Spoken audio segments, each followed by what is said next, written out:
Good morning, ladies and gentlemen. Welcome to Denton's sixth annual Game Changers Energy Outlook event. To welcome us this morning is our global chairman, Joe Andrew, former chair of the Democratic Party, and really the visionary of our law firm's growth now onto 6 continents. Joe? Well, good morning, everyone, and welcome. I'd like to particularly welcome you here to the National Press Club, where we've had so many of our friends in the press, who I want to acknowledge as well. Many of you have been putting your lives on the line here with the now 3 hurricanes that have come in a line in a row, and so we very much appreciate that, particularly because of the fact we have a room here of people who care about energy. And the 3 things that we're going to talk a lot about while we're all here collectively today, obviously, are climate, our cyber, and obviously competition. New climate threats all across the world, new cyber threats all across the world, and of course, new competition threats throughout energy. I'm always particularly proud to be introduced by my friend Clint Vince and see so many of my energy partners around the world here for the simple reason that while Denton's happens to have 40 practice groups in 24 sectors, and therefore all of our children are very smart, very good looking, very tall, getting thinner all the time, the reality of it is our energy practice group is a crown jewel. It is a crown jewel not only because of its breadth and its depth, but because we have so many people in the room who are not just good lawyers, but have followed the example that Clint Vince has set and have become truly thought leaders about energy all across the globe.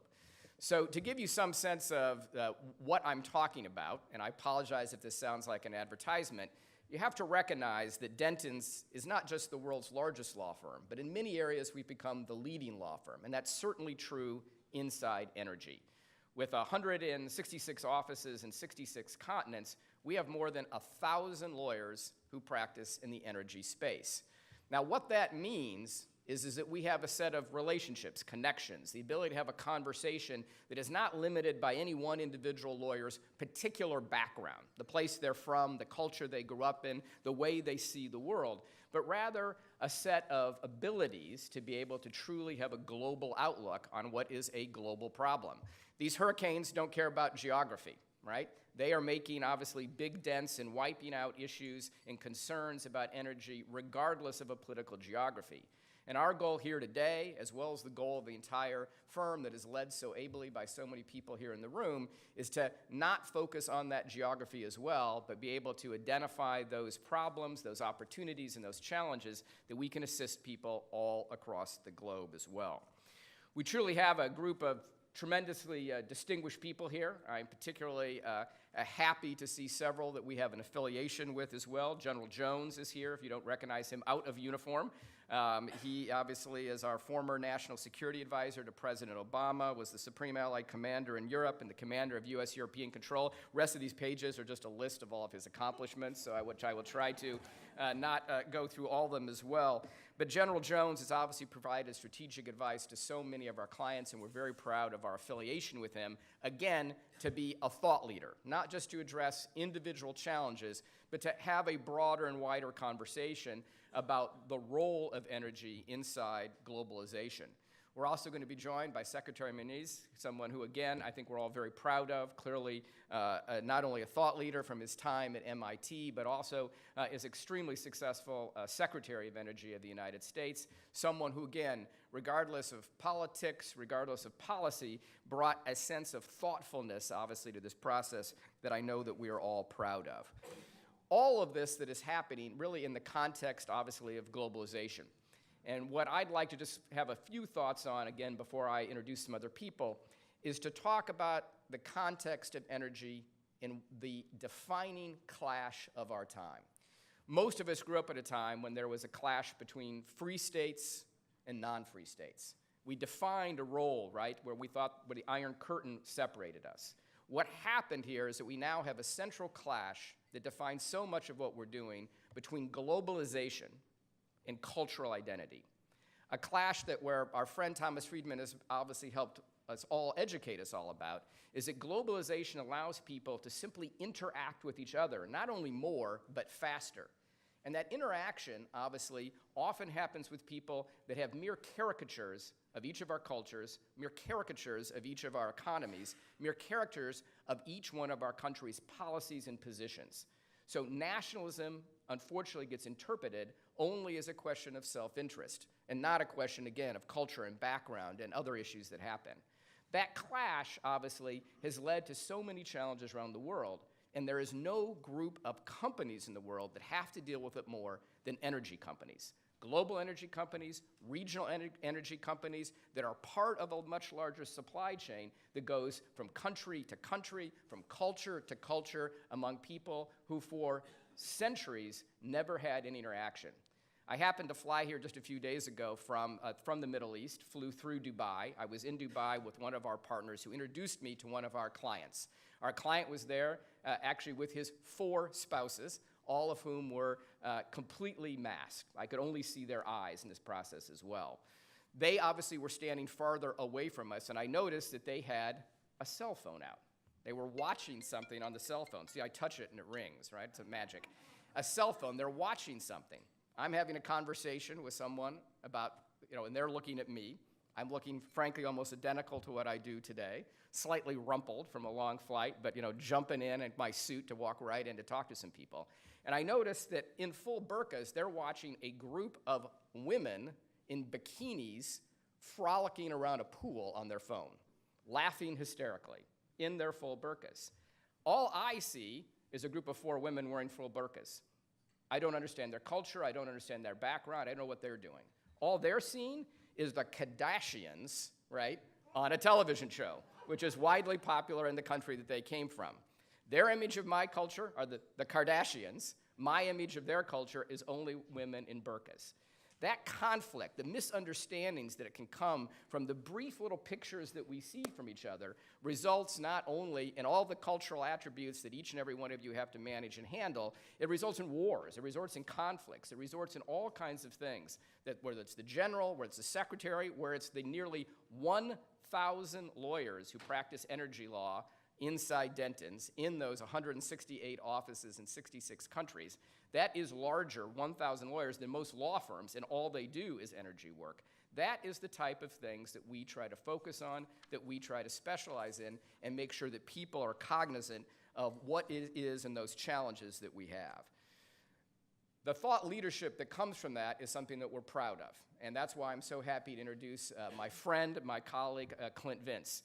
Clint is someone who I think all of you know as well. He's not only one of the most famous energy lawyers across the globe, he's much more than a lawyer. As I mentioned, he's a thought leader. He's someone who sits down with people and talks about the larger policy issues that are involved.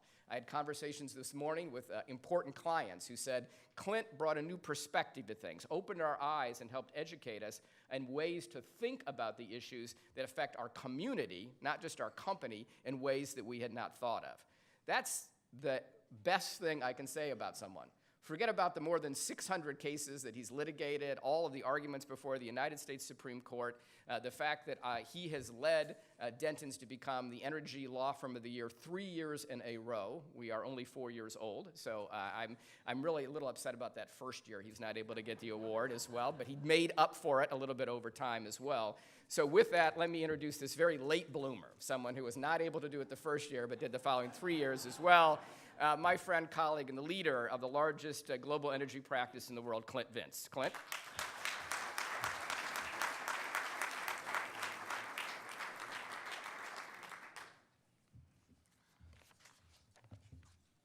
Thank you for that amazing introduction, Joe. I think the best thing I could do right now is sit down and proceed with the program.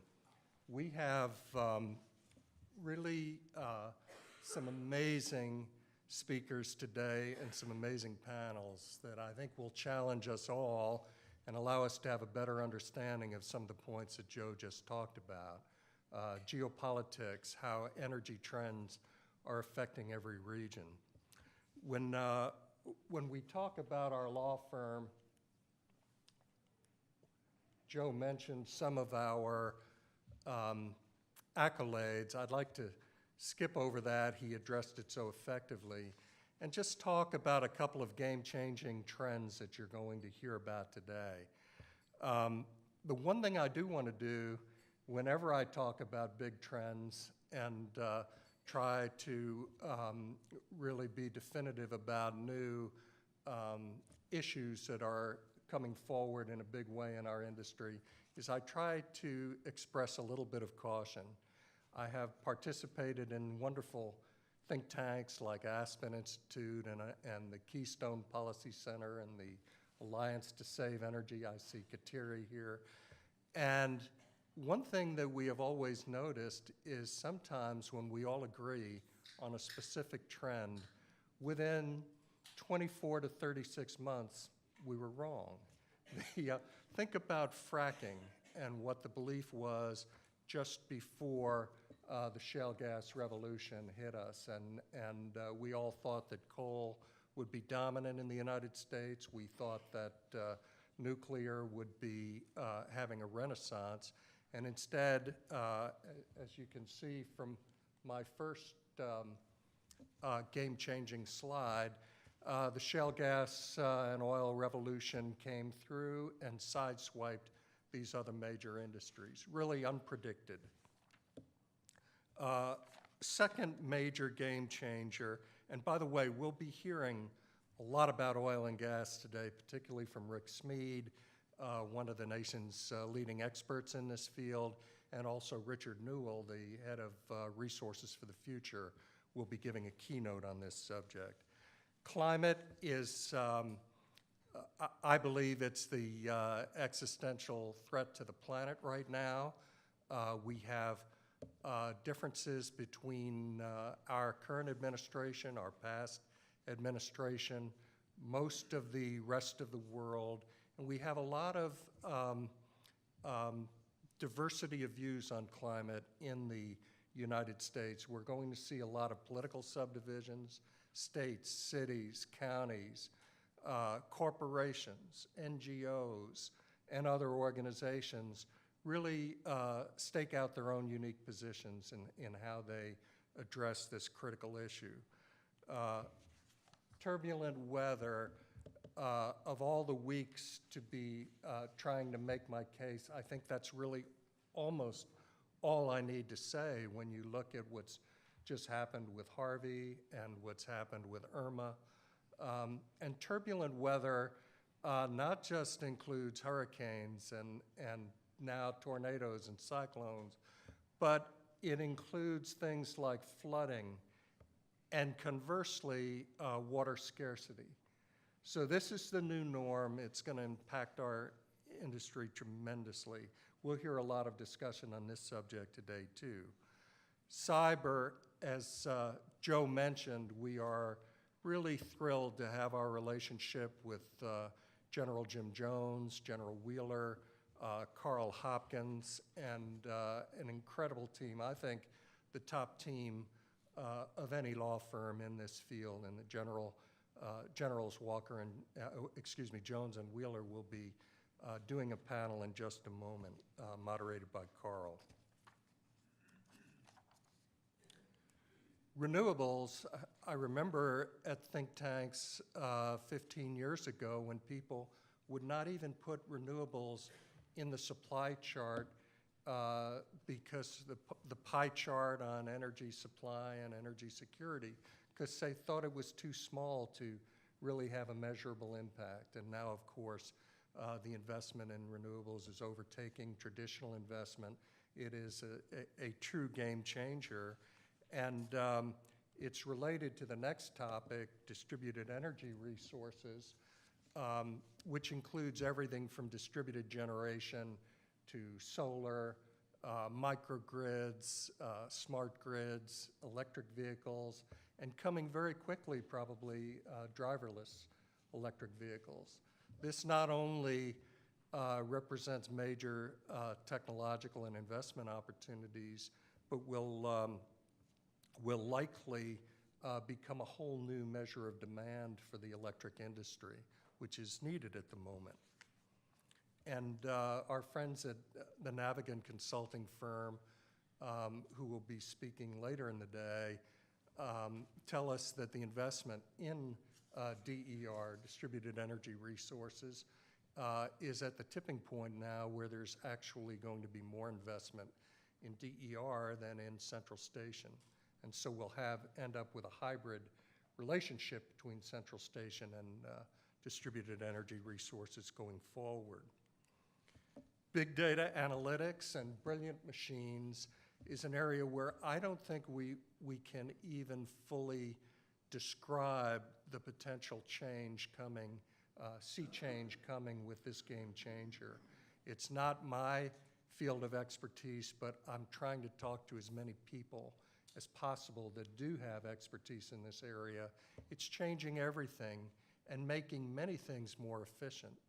The simple location using big data analytics of where to position a wind machine now, or changes in combined cycle gas turbines are leading to 25 and 30% efficiencies. Empowered consumers is another game changer where we're really on the cusp of it, and I think it will be one of the larger changes that we will encounter, need to understand, and those industries that don't take this into their business plan are going to be left by the wayside. The demographics of urbanization will be developed in not just our panel on the Americas, but also our global panels today. That's another huge game changer. We've seen the impact already in Asia. We will see a great impact in Africa going forward, where there's a tremendous demand for electricity that's unrealized.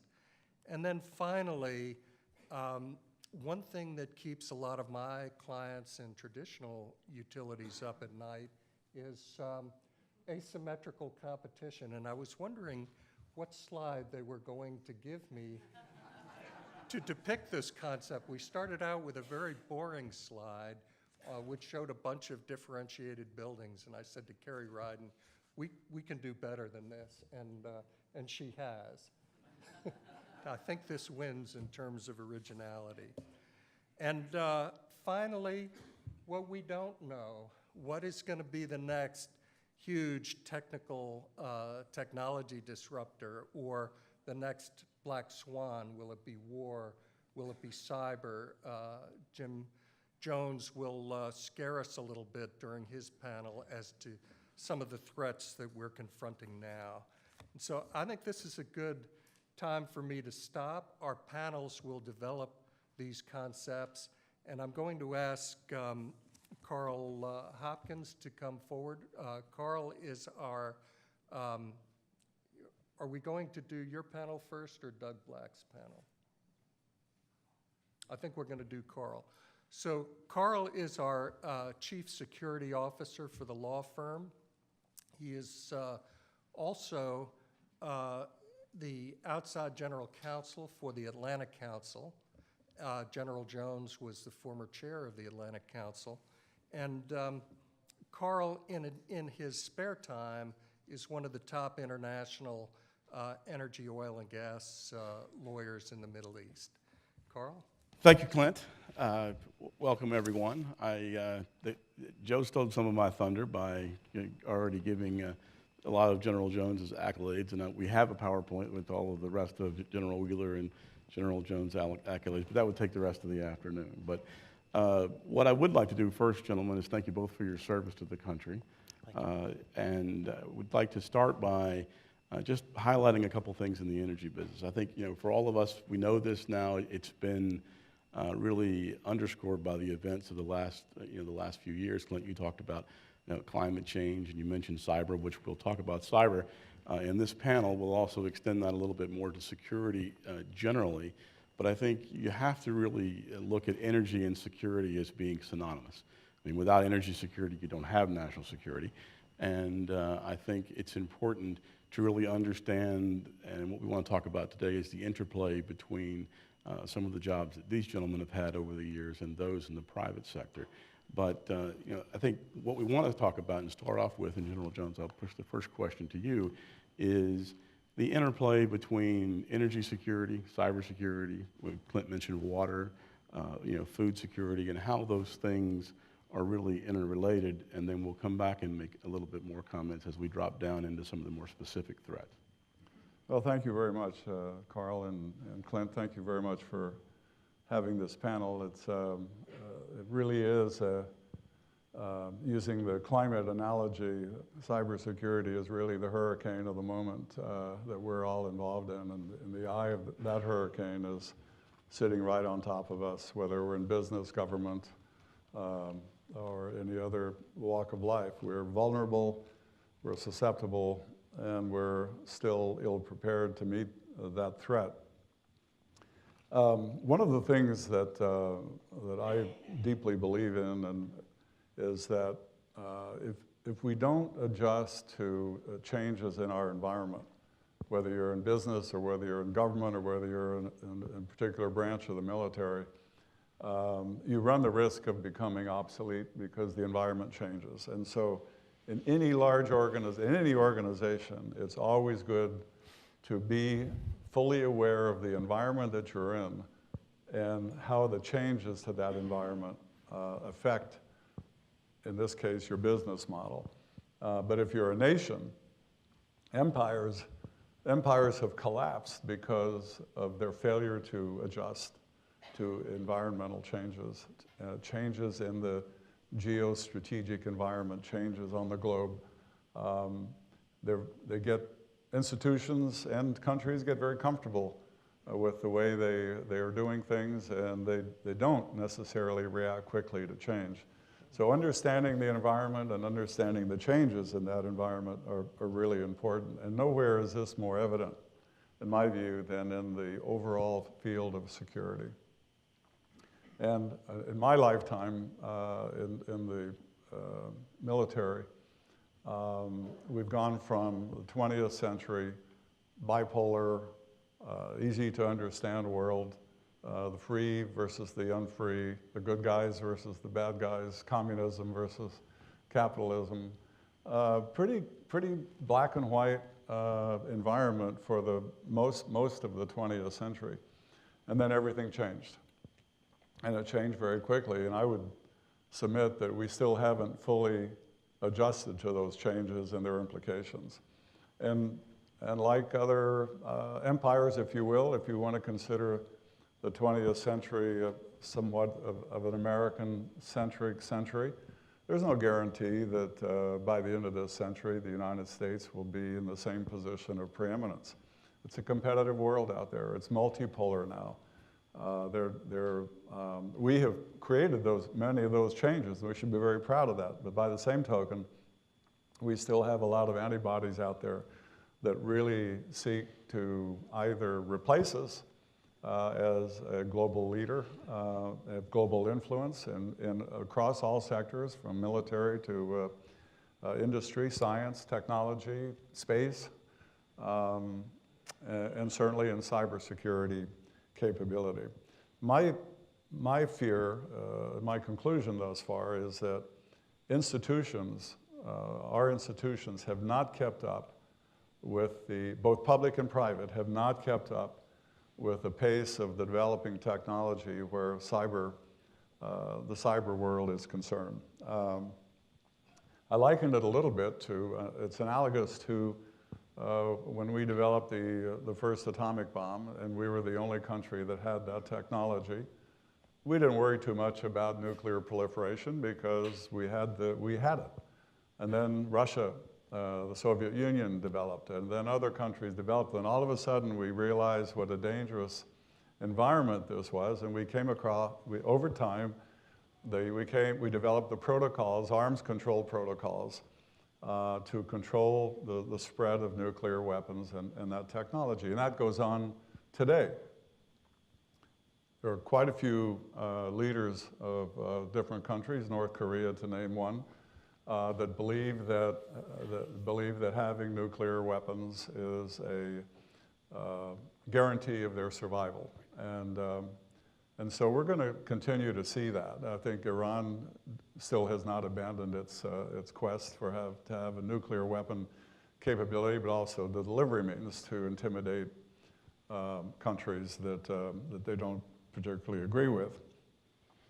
But cybersecurity, to use the analogy of nuclear weapons, where our ability to legislate and control and maintain some degree of coherence in the spread of nuclear weapons, we have not achieved that in cybersecurity. We have not defined it capably. We have not created the institutions or the international protocols that govern it. We don't know whether a cyber attack is an act of war or not. So those kinds of things are really important to do, but they lag right now. The technology is advancing at a much more rapid pace than our ability to legislate it and control it. The other thing that we have to worry about is that this is not just state versus state.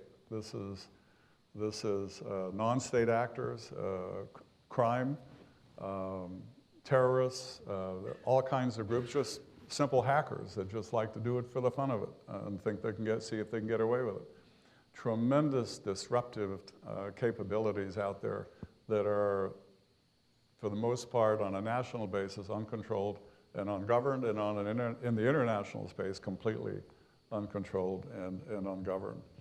So understanding that environment, and understanding if you're running a business or you're in government, understanding that environment and what's going on mandates that you do something about it. And my feeling is that there's too many people with an ostrich syndrome here that, well, if I put my head in the sand, maybe it'll go away, maybe it won't happen to us. I believe there are the three kinds of organizations out here. There are those who've been hacked and know it, those who have been hacked and don't know it, and those who are sitting around waiting to be hacked. That's the threat. And I think corporate executives are going to be held accountable for what they do and don't do with regard to trying to protect the critical infrastructure, the assets, the intellectual properties that they have. So that's the environment that we're in. We have to take it seriously. And we unfortunately have in a position where we have to wait for the regulatory framework to catch up with this escalating technology that's a threat to us all. Thank you. So if that wasn't scary enough, I think what I'd like to do is turn the conversation to a bit more of the specifics and some of the threats. And so, General Wheeler, with your experience of having been a combat aviator and your last job in the government being the Deputy CIO of the Pentagon, I think you're uniquely qualified to talk about that. What I'd like to do is lay the landscape of what some of the threats are, where you think those threats are the most relevant to the energy industry, not just critical infrastructure, but other areas, and then what the private sector can be doing and should be doing to try to address some of those threats. Okay, that'd be great. I'll start off by jumping on and giving a little more depth on a couple comments that General Jones just talked about, because I think they're very important. And one of them is change. The speed of change, I think, is what we're seeing for many organizations is more than they can comprehend. We're seeing this happen. You looked at the disruptors up there, you're looking for the black swan out there, but we're seeing things across the board. I look at my own children, I keep telling them, the world that you live in now will not be the world that you have in your 20s and 30s. And I truly mean that, because I think the rapidity of change has taken on a level that government can't keep up with, and in many cases, industry can't keep up with. And so we're seeing this happen out there, which brings out a lot of potential disruptors, a lot of game changers out there, and a lot of potential threats. The other comment I'd like to bring in there is the nuclear analogy he had, I think, is very important in today's age.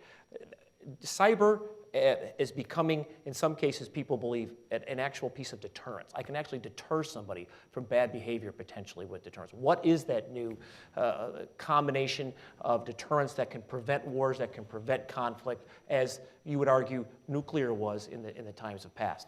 And I think, once again, we're still waiting for some kind of understanding of this and a level of depth that will actually tell us what that is. And in many cases I see from industry is going to government. We're waiting for government to give us direction. Okay, well, you're going to wait a long time in many cases for that, especially with the speed at which change is going on. And I also see from government, we're looking for the creativity of industry. So I think what we're seeing right now is this unknown that we're going to go through in the next few years as we get to the proper guidance, per se, if you will, and a better understanding of how these things unfold. I think it's upon ourselves as world leaders to actually push forward on it from both government side as well as from industry. Going back to Carl, those specific questions, the kind of things that you're seeing out there is cybersecurity is being looked at differently. In many cases, you'll see the past where the ROI, the return on investment per cybersecurity was discussed at a level below the C-suite, saying, well, it's just not that important. I'm not seeing the impact to it. What is the bottom line impact to it? Today, what we're looking at it is more of a critical infrastructure piece. Just like our nation's roads, where you have highways and roads that are in desperate need of repair over the years, we were also the first to have networks that brought some of the efficiencies and capability and competitiveness that we see today. But those are legacy. Those are legacy, and they need to be replaced. And because they're legacy, they're very vulnerable. And that vulnerability opens up a lot of liability to the C-suite side, but it also loses that bit of competitiveness and efficiencies. Those competitive and efficiencies under the newer technologies out there will allow them to not only be cyberly secure, but they'll also allow them to be efficient and effective and productive in an environment where we're trying to compete at a worldwide level. So I think that mentality is being changed. I also see the liability issue that General Jones talked about being held at the C-suite. You looked at Target as probably one of the first ones where that was held at when the credit card losses that occurred in that particular area, and now we're seeing with Equifax. Equifax is unique. The amount of personal data lost for 143 million people is unprecedented in a lot of ways. It's not just unprecedented in the amount of people, but it's also unprecedented in the kind of data, all that personal data that was out there.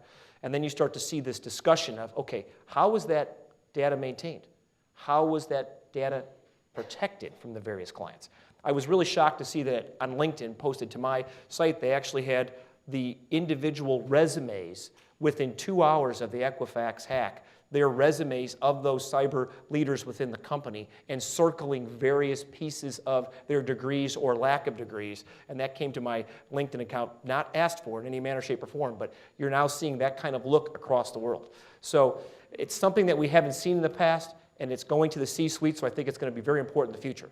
Specific to the kind of things that we're seeing out there from a cyber perspective, the standard ones you're seeing out there, just like you saw in Equifax, they're going to steal your personal data at the company. They're going to steal your business plans, and they're going to execute on them. In some cases, foreign actors are going to steal your business plans and get ahead of you in many cases out there. So it's not just nation states, it's non-state actors, but it's also business adversaries we're seeing out there. We're seeing the so-called industrial espionage becoming a very important piece of the puzzle as well. So if they get your business plans, imagine the impact to it. If they have your personal data, imagine the impact to it. Now we can get to the more sinister pieces of the puzzle here, where we start to talk about those going after the industrial control systems, the SCADAs, the aspect of it. They can open up valves. They can open dams. We've actually seen that. Actually, dam slipways. We can actually have them run generators and have them overheat. Large generators that are the size of power plants, and that's actually happening in cases. So all of these are part of it, from the basic stuff to going after the data within a company, but also going after those big parts of the puzzle, which is all energy, and the energy grouping is prime real estate for that particular aspect. That last disruptor that we talked about, or game changer up there, that we talked about, big data, that's the last piece I'd like to talk about. Big data is something that is going to have a revolution out there. I think it was really good, and one of our government agencies basically put it, said, I don't need more sensors. What I actually need is more analytics to get to the data, because I have multiple solutions that exist in that data. And we gain so much data in this nation every single day, and there's so much information in open source as well as classified data that actually give us solutions to many of the problems we see out here today. And that is a ripe area for cyber issues that could occur in that area. I can just give you a simple analogy where, imagine banking accounts. So your bank accounts, you know what you have in your bank account today. Imagine if they actually took hostage of that data. That's one scenario. Okay, you pay your ransom and you get everything back. Okay. Imagine if they, over a period of weeks, just jumbled that data, so you lost confidence in that particular data that you had in your bank accounts, and nobody knew exactly what they had in the accounts, or you could prove it. Imagine the run on the banks and all the different lack of confidence that could prove. Those are the kind of devastating attacks that we'll see in the future. And on a big data scale, that can have nationwide and planet-wide type impacts. So I think what you're seeing there, not to scare everybody there, you can go from the basically tactical level problems that we're seeing today in the Equifax example, to more destructive attacks, such as going after industrial control systems, opening up valves, generator destruction, different things of that particular nature. Saudi Aramco is another example where they basically destroyed 30,000 servers, 30,000 servers that they completely destroyed in that particular case. So that's not unrecoverable, but it is a big disruptor to their particular business as well as a monetary expense. And the final one, of course, is that big data onslaught, which we haven't seen yet occur, but it's absolutely going to be a part of our future. And while big data is going to be a solution gainer for the world and actually make the speed of disruption, speed of change go faster, it also has some inherent problems out there. So my argument to you is that cybersecurity is in the best interest of every company out here. It's in the best interest of productivity and efficiency, but also protection and liability to the C-suite. And I would also argue doing it correctly and building a modern road, per se, or a modern infrastructure to that is going to lead to solutions that will keep you ahead of your competitors out there and actually leadership within the world. That's it. So a question for both of you, and then we'll see if we have a little bit of time left for some questions. But obviously, both of you have extensive experience in running big, well-structured organizations. And all the things we've just talked about are going to require a fair amount of organizational step change for people to adopt and to close the gap that you're talking about. So understanding the industry crowd we have here today, and most people in this room are in the private sector, what advice would you give them to try to help adjust from where they are to where they need to be? Well, from my standpoint, most people tend to look at cyber issues as a defensive, get into a defensive crouch, and you try to think about it in terms of avoiding it. What are the things I need to do to protect myself? And it's from an external threat. But there's not a lot of thinking that goes on about the internal threats as well. So to me, it can't be a static defense, just, well, we haven't been hacked yet, so it's good enough. That is absolutely a recipe for disaster. But if you think about it in terms of what you do to prevent attacks from the outside, what you can do, and think about what you can do to prevent even inadvertent access into your systems by an employee who may not even know they're doing it. It may be, in those circumstances, it could be months before you even find out that you've been hacked. Somebody asked a question yesterday, how do you know if you've been hacked? And the answer is, sometimes it's very hard to tell. But there are some things that you can do on insider threat as well as external threats to maintain a position that minimizes, at least significantly reduces the risk. Just to add another piece to this, I think what people tend to think of cyber is it's a technical issue. The reality of it is there's actually a technical side to it that's clear-cut, but there's also a larger cultural issue behind this particular aspect. And that cultural issue is to get people's mindsets around this new threat. I can give the example where I had an organization and it had phenomenal physical security. I went in and I was impressed. I mean, I walked through the doorway and you look through and everything was set up right. They had sharp people at the front gate. They understood what was going on. They had defense in depth. I went in and I started looking at their cyber stuff, and my inner voice was playing very quickly, and they're going, okay, these guys are idiots. And of course, I looked at, literally to have your passwords sitting there next to your computer there, which we haven't seen a few times, I was taken back a little bit by that. So I think the important point is they had a very strong culture of traditional security, but they didn't fully understand the threats that were out there today. And that cultural piece has to come from leadership. That what I will call basic cyber hygiene that they didn't have, just the basics out there, is a point that has to come from the highest levels of a company and be pushed down. And I think that leadership of the company will make the difference for a lot of places out there by having that. So it's not just a technology piece, but it's a cultural change. And that cultural change can lead to productivity and efficiencies that we haven't even explored yet. So I think it's important not just for the security aspect, but for the long-term competitiveness of that country across the world. Every lawyer says he's going to stop, but I've got one more question that follows up from both of that, because you've implied really at the end of the day it's about the people. And I'll start with you, General Wheeler, but from what we've seen statistically, most cyber security events really come back to some kind of internal failing, and it comes down to majority of it. You can quote different statistics, but there's an internal aspect of it, whether it's inadvertent. When you think of insider threat, you think of the bad actor on the inside. That happens, of course, but far less frequently. But I think just tie back into how cybersecurity really comes back into the individuals, the human aspect of it. I think it's worth it's worth spending a few seconds Yeah, on. absolutely. So first off, the leadership aspect is critical, that training and everything be brought down there. But what Carl's talking about is, I kind of categorize two kinds of insider threats. There's one which I call the stupid insider threat, the non-malicious one, where that individual is doing something they don't even realize they're doing, and they're creating an opening for either their data to get released out there or for someone else. And I can think of in one of our Western Allied companies, they were not allowed to print anything. And this particular was an industry company, and they printed out, and they got authorization to print these particular documents, weren't allowed to leave the building, and then they went home with them, and they left them on the tube. No kidding. And they lost every single document on that particular company in the tube and never did find those particular ones. So that's an example of a non-malicious insider threat, had the great intentions, but not a cybersecurity mindset or a security mindset in mind. The other one, of course, is the malicious insider threat, and that malicious insider threat is the one that's trying to steal your intellectual property. And if you look at the government hacks, primarily all the government hacks have been those insider threats. And not having the right insider threat tools is missing a piece of the puzzle, because truly it helps the individual that just needs some training and to get better, but it also takes into account, especially in larger companies, you're potentially going to have somebody out there that doesn't agree with your company or works for somebody else inside of it. So I throw that out there, that I think it's important from the leadership perspective, but I also think it's important to understand the threats that are internal to the company as well. Did I answer that for you, Carl? You did. Okay. General Jones?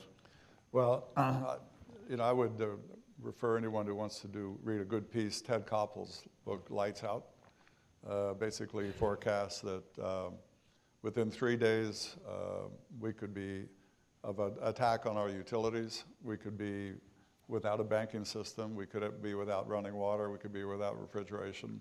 And a large part of our communication system could be shut down. So on a national level, it could be catastrophic.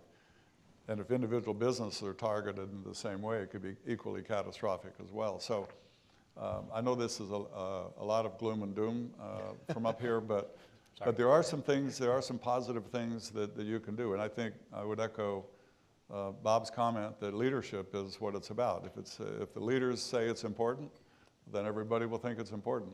If you don't pay attention to it, and you don't talk about it, and you don't invest in the right kind of people that can help you, that do this day in and day out, not as an additional duty, but as a permanent duty within your organizations, the risk escalates that you will be targeted and you will be hurt. Well, now that we've cheered everybody up, I'll open the floor if there's some questions. We have to get a microphone. I think we have one up here.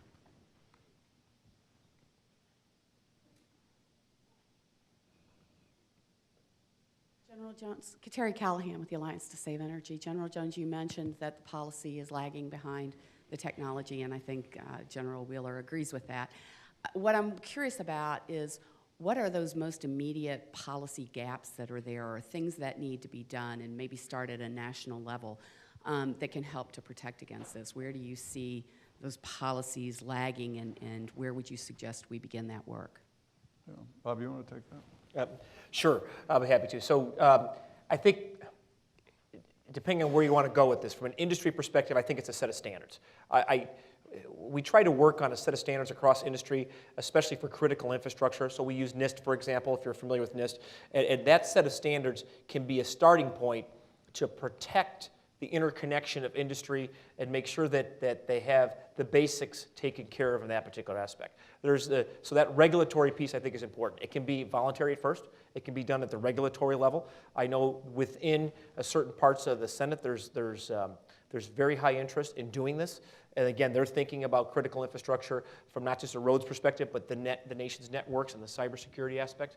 I think that's probably your number one way to start off and have that set of standards. I think that's also something that can be internationally agreed to, especially with something like NIST, because they are. We actually use that with the NATO set of standards. We use the set of NIST standards from a communication perspective because of that.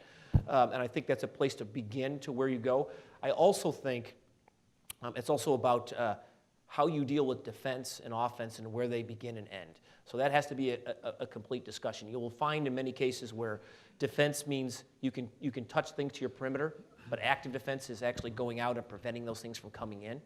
And that's where authorities, law, has to have some some updates on, and I think that's an important piece of the puzzle as well. I could actually talk about the difference in international law right now in that particular aspect if you want to go into some depth afterwards, but I'm watching the time. But right off the front, if I was to do one thing, I would set the standards using NIST, which is an international recognized body, and use that as a beginning to make it difficult, except for the most largest nation hackers, to actually break into those kind of systems, if that helps. Okay? I would just piggyback on that a little bit. The way we think about security has to change in this country, in the world actually, but in this country for sure. And by that I mean that in the last century we thought about security as kind of the Defense Department, National Security Council, a little bit of the State Department. Everybody else was kind of on the outside looking in. Pretty simple world. The community that thinks about security now has to do it more holistically. The military solution is not the only solution to every one of our problems in the world. Actually, that's a whole subject for a different time, perhaps. But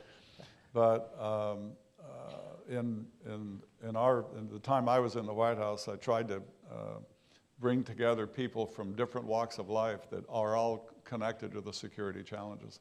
As a matter of fact, a really good example is what's the response that we most frequently use now with countries that we're not happy with? Economic sanctions. It's not flying B-2 bombers necessarily as the only type of response. So we have a lot of instruments in this country that we can use in terms of protecting ourselves and thinking about security. But just to name a few, food security, water security, climate security, economic security, energy security, critical subject matters. And on energy security, I've been fairly unsuccessful but in preaching the idea that we are malorganized for energy security in this country. I think Secretary Moniz did a brilliant job within the confines of his remit, but the Energy Department, having focused almost exclusively on nuclear security over some of its existence for very good reasons. But I think the Secretary of Energy has to be the Secretary of all energy, from coal to wind and solar and everything in between. And we have a government, a Congress that now has about over 30 to 35 subcommittees and committees that have something to do with regulating energy. And in the past, the EPA has made more energy policy than the Department of Energy. So this is a critical change in the environment that a government really needs to embrace and organize itself so that we can be successful. And we're slow in doing that. We're very slow in doing that. Well, thank you, gentlemen. I think we're out of time, but I, again, want to thank you for your participation and thank you for your service again. Thank you. Thank you. Thank you.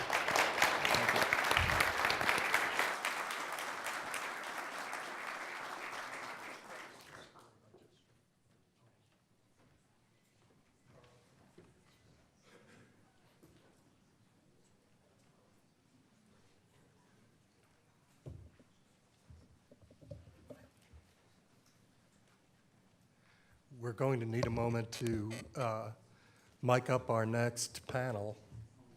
And while we're doing that, I will just give a very brief introduction of our moderator for the next panel, our dear friend, Senator Doug Black, who is backed by popular demand. I think this might be the third or fourth year that Doug has moderated our panel on the Americas.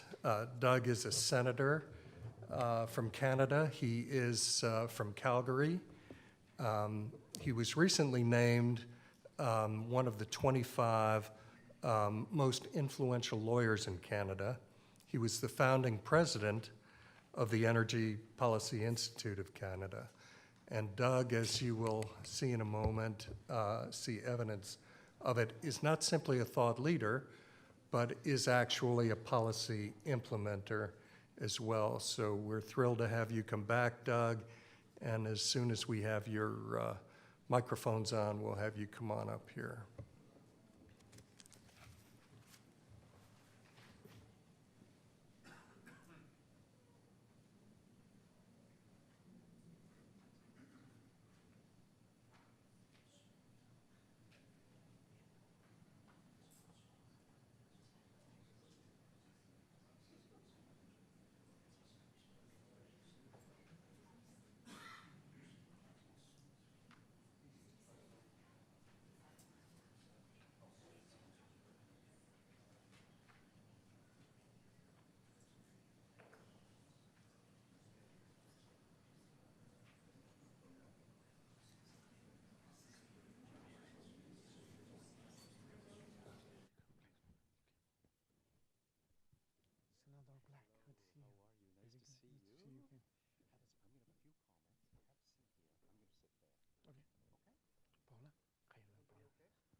Here we are, all ready to go. So good morning, everyone.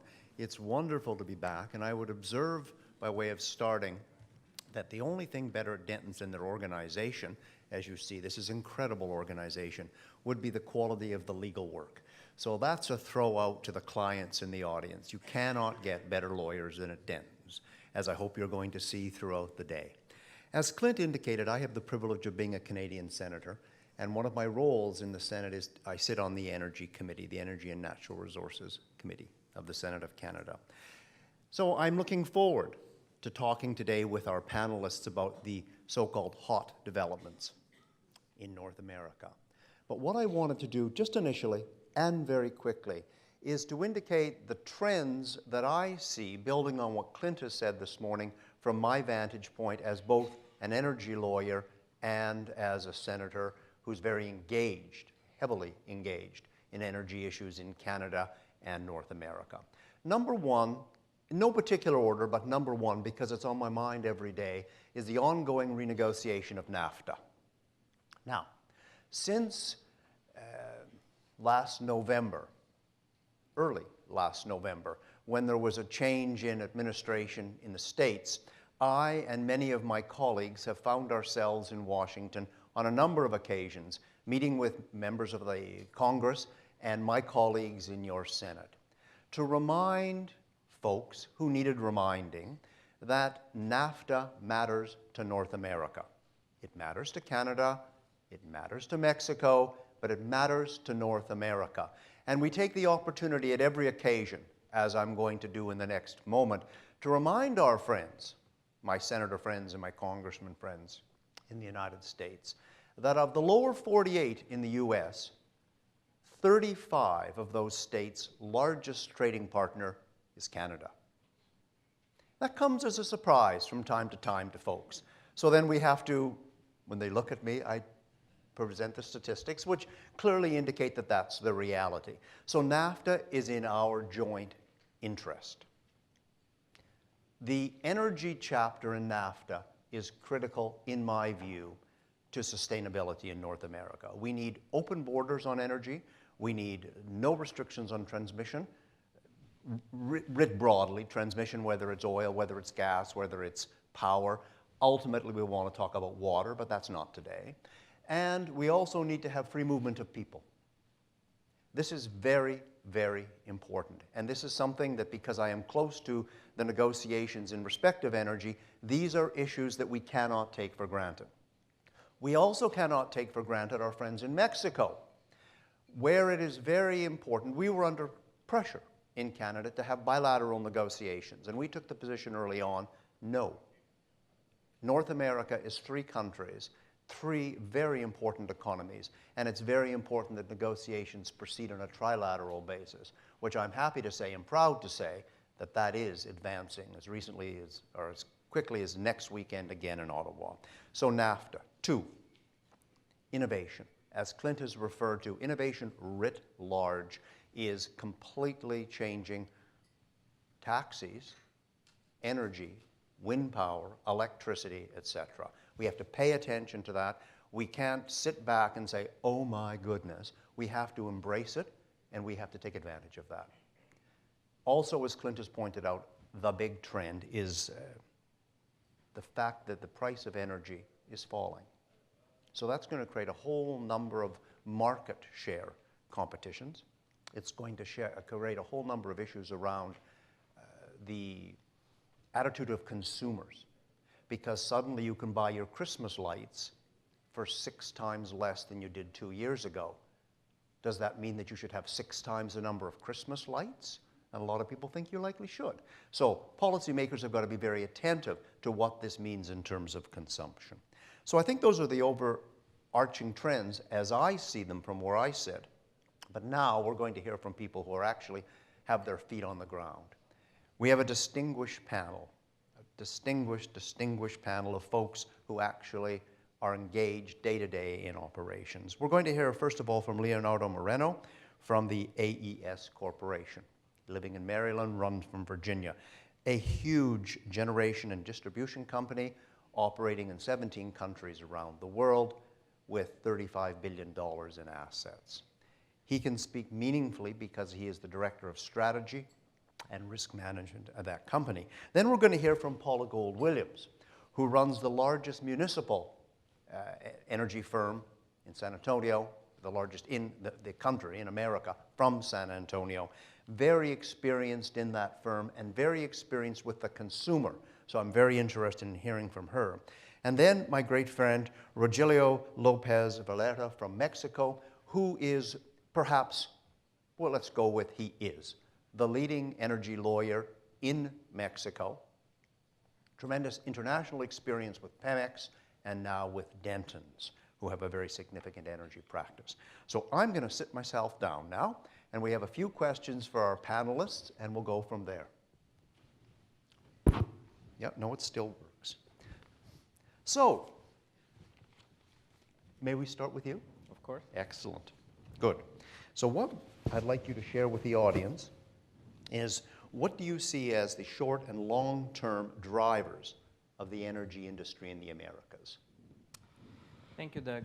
I think, as we heard this morning, and you were alluding to, the industry, the power industry is going through a secular change. So in our view, it's a very deep transformation. And after 5 to 10 years, we think that the industry will be dramatically changed, and the players that play in this industry will have changed. So in my mind, there are three main drivers to the pace of change. The first one is technology. How quickly will technology evolve? The second one is customer empowerment, as we heard this morning. And the last one is regulatory policy. So if I look at technology first, the fact is the price of new build renewables is dropping so quickly that we can't even model the impacts. We have initiatives in the company to model impacts in some markets, and by the time we finalize the analysis 3 months later, the price has dropped 15% already, and that's all useless. So it's going very quickly. And I think to understand where things may end up, we have to look at the countries where there's more resources, where there's more insulation and where there's more wind. If I take one example, for us, the most representative is Chile. We're the largest player in Chile. Chile has large amounts of insulation in some areas. And what we've seen is in a large power purchase agreement bid last year, the three largest players, AES and two others, won 0 megawatts. The entire bid was won by new players. And they were bidding prices for renewables that are cheaper than the variable cost of coal. So if the cost of these new technologies keep dropping, this same thing will happen to every other country. So for me, that's the first one, pace of technology. How do you deal with that? You have to work with the government and the regulatory bodies to essentially disrupt yourself. Because if you're the incumbent trying to defend centralized generation, you're going to be disrupted. That's my thought. The second piece we heard this morning, customer empowerment, is what we see is the value is migrating in the value chain from centralized generation to the customer. And what we're ending up with is customers that are very specific and powerful, specific about what they want and powerful. So if you take a Amazon or a Microsoft, they want renewable, cheap power, but some of these players, they have energy management teams within the company. So they're very sophisticated. They trade power in the market. So when they come to you, your business is no longer building a centralized generation, but it's building a product that serves that customer. So that's a completely different world. And the pace at which this empowerment moves, I think, is another driver. The last one, I put regulatory policy because what we're seeing, especially being in so many countries, is in some countries or in some markets, the regulator is reacting to the changes. And in some countries or markets, the regulator is proactive and driving the changes. And even in the US, you can see how that changes from California to PJM to MISO, different approaches. In the countries where the regulator is more proactive, Chile is one, you're going to see the hardest changes.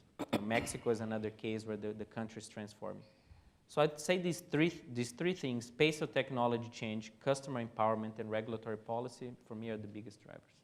And for a company like you, who historically have been so dominant, are you going to be able to maintain that dominance? Yeah, so the way we look at it is, I think all the energy companies have to think very deeply about what their competitive advantages are. So AES in the past, we've been in 37 countries, and we've reduced that to 17 over time because we're trying to play to what our competitive advantages are. It's places where we have a good relationship with the government, it's places where we have critical mass, and it's places where we can leverage this global footprint to create value.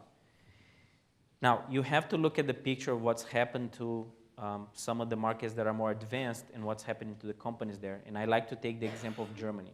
Today I was looking at a graph that shows that the total amount of write-offs for German utilities, just the utility sector, has been $66 billion so far. So the value of centralized generation disappeared. And they're reinventing themselves. They're splitting between customer-focused and centralized generation. So I think it requires this deep rethink of what your competitive advantages are in playing to where you have the critical mass. Well, thanks for that. Paula, building on that, what trends do you see in the energy industry which are affecting cities? Well, to kind of capitalize on the earlier discussion, it is driven by customers thinking not about their energy company really at all. They're thinking about the differences in the way they go to the movies. They're thinking about the applications that come to them through their banking. I think banking has kind of been at the forefront, but everyone is creating apps and ease of use, and they expect the utility companies to take themselves from being the traditional provider of value. And again, in an industry where most customers don't really think about what you're providing.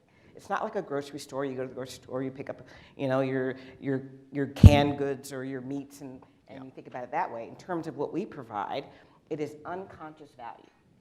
But people want us to do things that are everything from new products that are energy-based to gamification. So we are, in fact, always thinking about changing our business completely. That's really hard in our industry. CPS Energy has been a municipal utility for 75 years. And we are centralized in San Antonio. San Antonio is the 7th largest city. But we have to keep thinking about ourselves in terms of the same situations that companies that have a defined global presence, we have the same issues. We source our generation and different types of technology from Europe, from Germany, from all across the globe. And then we think about what are the different companies doing on a global basis and trying to bring all of those benefits back to San Antonio in terms of partners, in terms of thought leadership, all of that, and change the dialogue so that energy is a more conscious decision, and they think about it in terms of a company that can personalize its service. And I say we've been around for 75 years, city-owned. We've actually been in existence for 157. So what we're really selling is not just technology, but energy expertise, the ability to understand the customer in a much closer basis. Now, utility companies, when I entered, I came from a different basis. Utility companies always talked about their customers in terms of being ratepayers. And we had to change that whole concept and say they are in fact our consumers, they're our customers. And for municipal entities, they're in fact our owners and investors. And so now we have recommitted in that basis. We are now thinking about how do we refresh how we serve, how do we really tell our stories differently and talk about our products differently, and take it in terms of in a municipal basis. You think customers don't have a choice because others can't come into your environment, but they can change. That can change every time there's a legislative session, which we just finished one. It could change if we're not doing the same things that any other company is doing, not just in the energy industry. So that consumerism, that pro-consumer thought is really what I think is taking over in our industry. So Paula, 3 years from now, if we're sitting here 3 years from now, what does your company look like? Interesting. So right now, it looks like a very integrated entity. We do generation, we have transmission, distribution, and we own the relationship with the customer. And the value proposition has always been driven by the generation base. We have a very diverse portfolio. We have nuclear, coal, gas, solar, wind, geothermal. So it's all, though, come from the generation side of the business, utility scale optimization, economies of scale. That's how it's looked. Distributed generation, on the other end, I think in the next 3 to 5 years, and it's already there, is really going to drive the value proposition for our business. I actually believe our challenge and opportunity is to optimize both the utility scale piece and do the broad generation activities continually well, because there are customers that really rely on you just to do a good job with your base generation. But on the other side, we've got to add those new products and services that they want. They want more solar products. We do community solar. We do rooftop solar, which is huge. Rooftop solar in our environment is where the actual consumer does not even have to invest in their own system. A third party actually puts the system on, and then the credit goes to the customer. So we've got to keep doing that, and we will see more and more people really take advantage of it. The challenge is that our system wasn't built that way.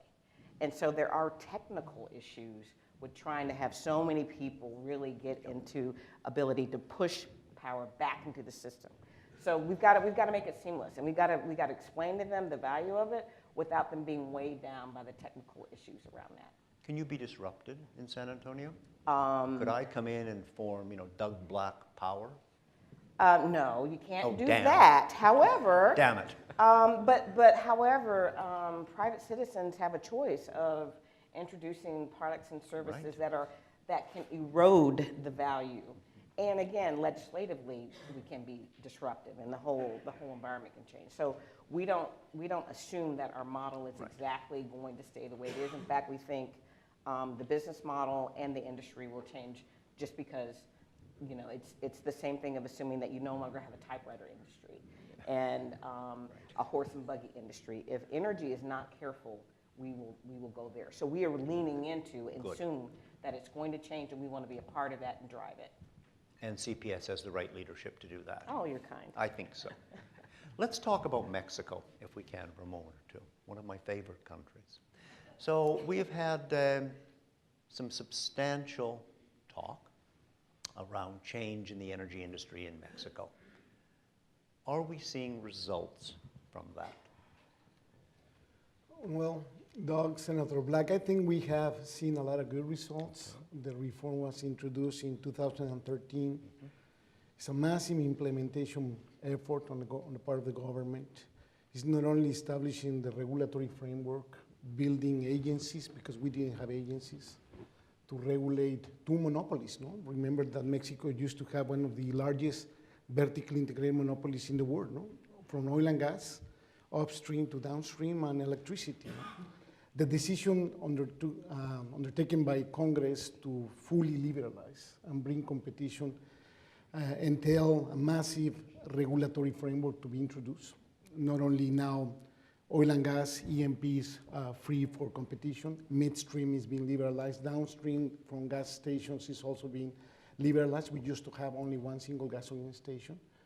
But also on the part of electricity. Electricity, the ambitious constitutional reform includes not only opening the market for generation and marketing, but also introducing a wholesale market, wholesale electricity market, which we didn't have, create a Mexican ISO, try to emulate a little bit on ERCOT or PGM, something that is going to take years to finally introduce, elaborate for auctions, introduce auctions, and encourage the introduction of clean technologies, but also trying to decarbonize electricity.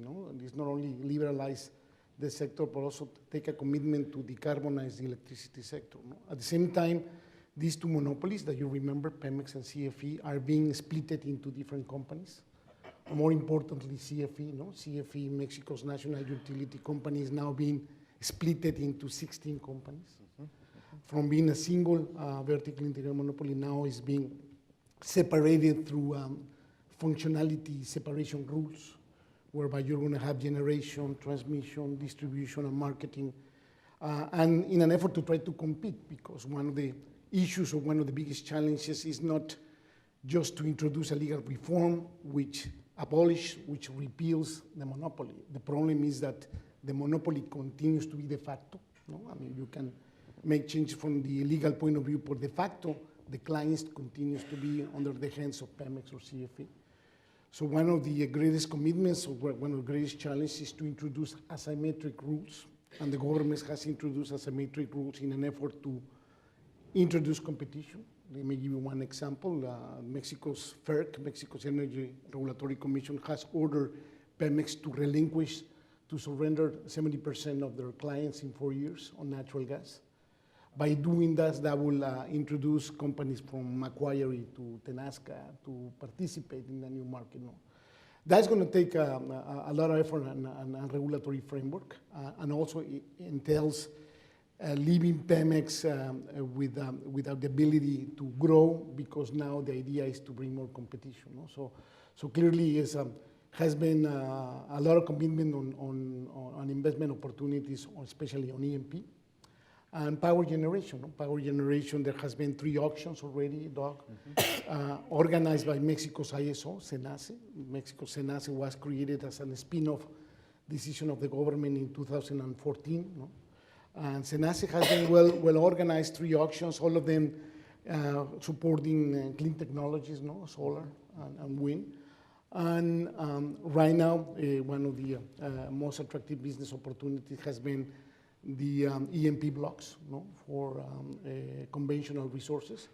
And now transmission and terminals, pipelines and terminals, we continue to have a very under-invested sector for midstream. No? We require significant amount of investment on terminals and pipelines. Well, let me just ask you, though. I hear all that, I understand all that, but I have observed, my impression would be from clients in Canadian energy clients, whether it's in transmission or E&P or renewables, they still believe that the market is closed.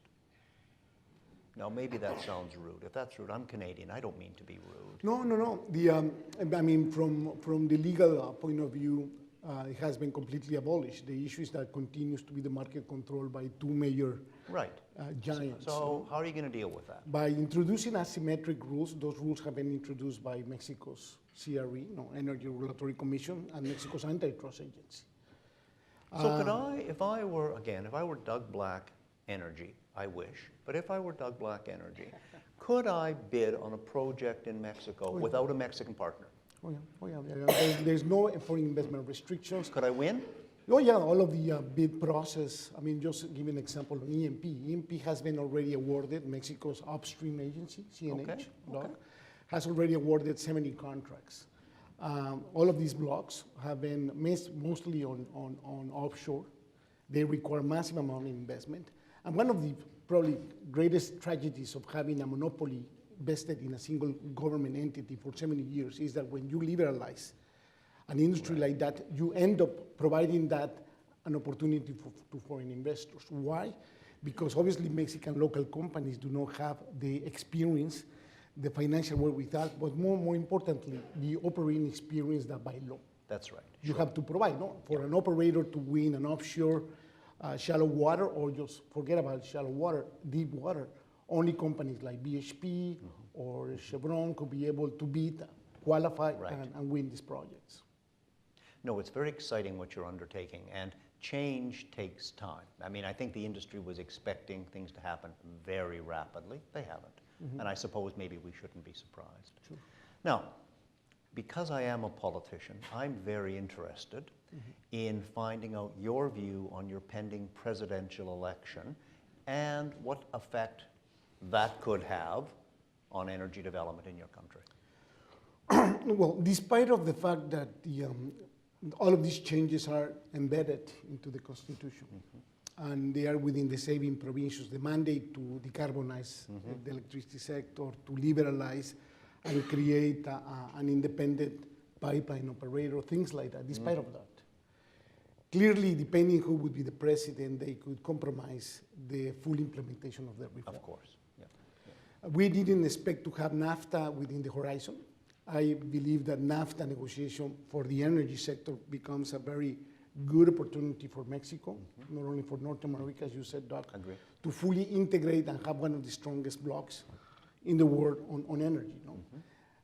Remember that Mexico set aside and conditioned negotiation in 1993, 1994 of NAFTA, predicated on the premise to set aside energy.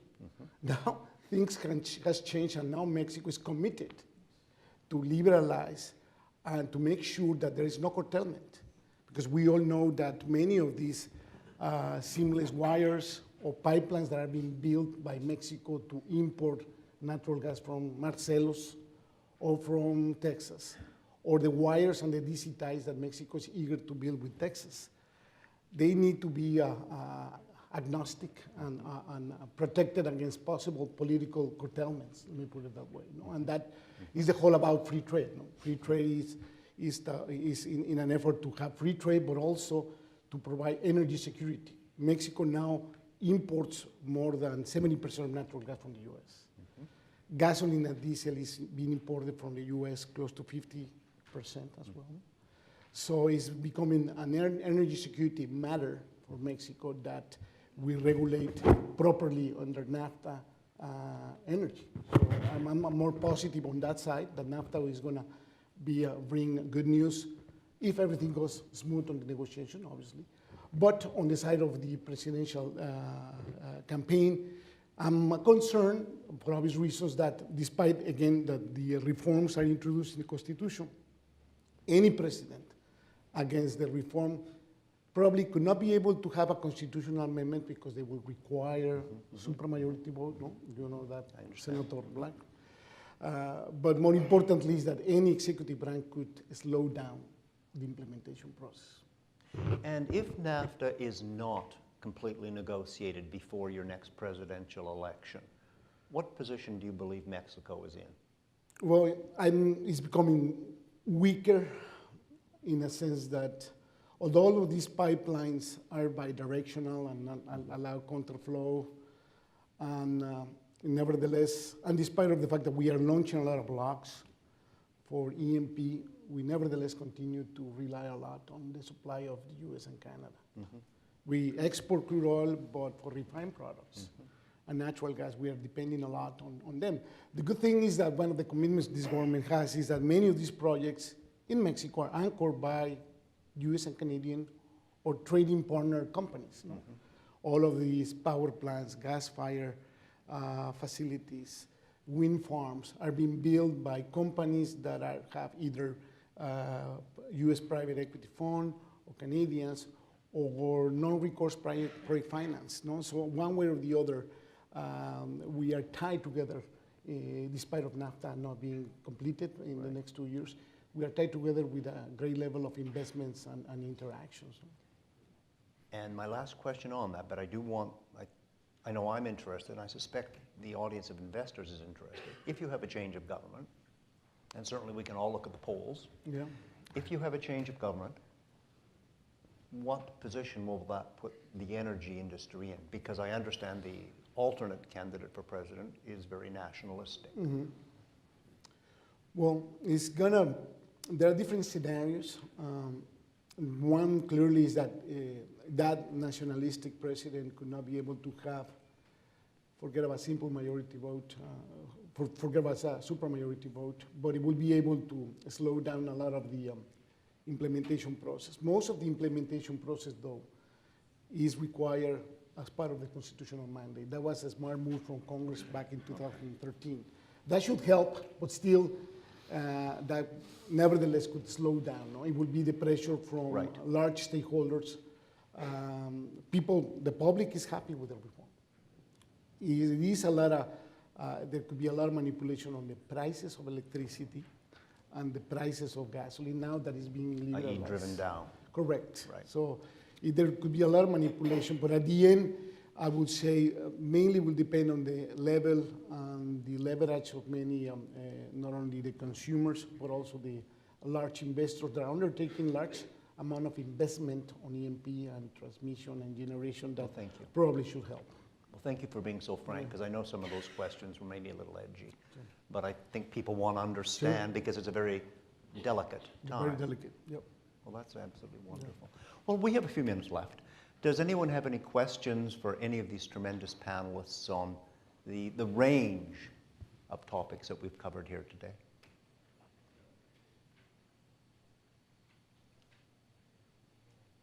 My name's Pete Saronis, Dotson Bridges. I worked 25 years in government. I had a great time and a run at the Department of Energy where I served as the Chief Technology Officer. And what I've loved hearing in this panel and the prior is this balance between risk and reward.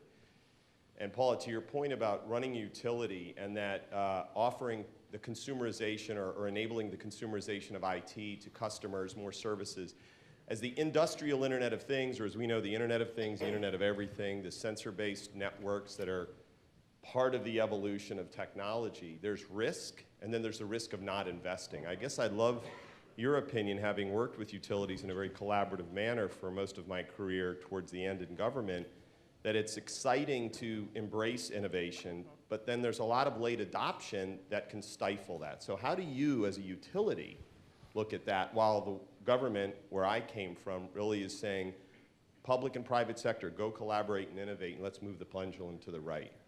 Great question. So, two ways in particular. So, what we have decided, in addition to leveraging our long-term legacy in the community, is that we have to leverage just about everything, all of our partnerships. One thing that we did well before we actually kind of figured out the Internet of Things was supposed to be our catalyst into Smart City, is we created this new energy economy structure. And so in addition to realizing that we had global partners, we didn't want to just source from those partners, but we wanted them to bring a presence into San Antonio. So we asked people who bid on our business, particularly in the renewable space, to think about bringing in jobs and business resources and ideas into San Antonio. So we ended up focusing on solar, but every aspect of it, inverters, the panels, the actual installation of those, and we also did some work around lighting. And so we wanted people to set up operations. The complexity of that is that you really are doing startups. And so we had, for example, a South Korean company come in, and they're basically doing a startup operation. It's not easy. It's easy to conceive it, very hard to really think about sustaining that business. But from that standpoint, it's kind of been part of our catalyst to leverage. It's all about leveraging and bringing in new ideas and different partners from that perspective. The great things that they've done for us is not just bring in jobs, but bring in a better way to partner. So for example, I really do believe in what the country of Mexico is doing.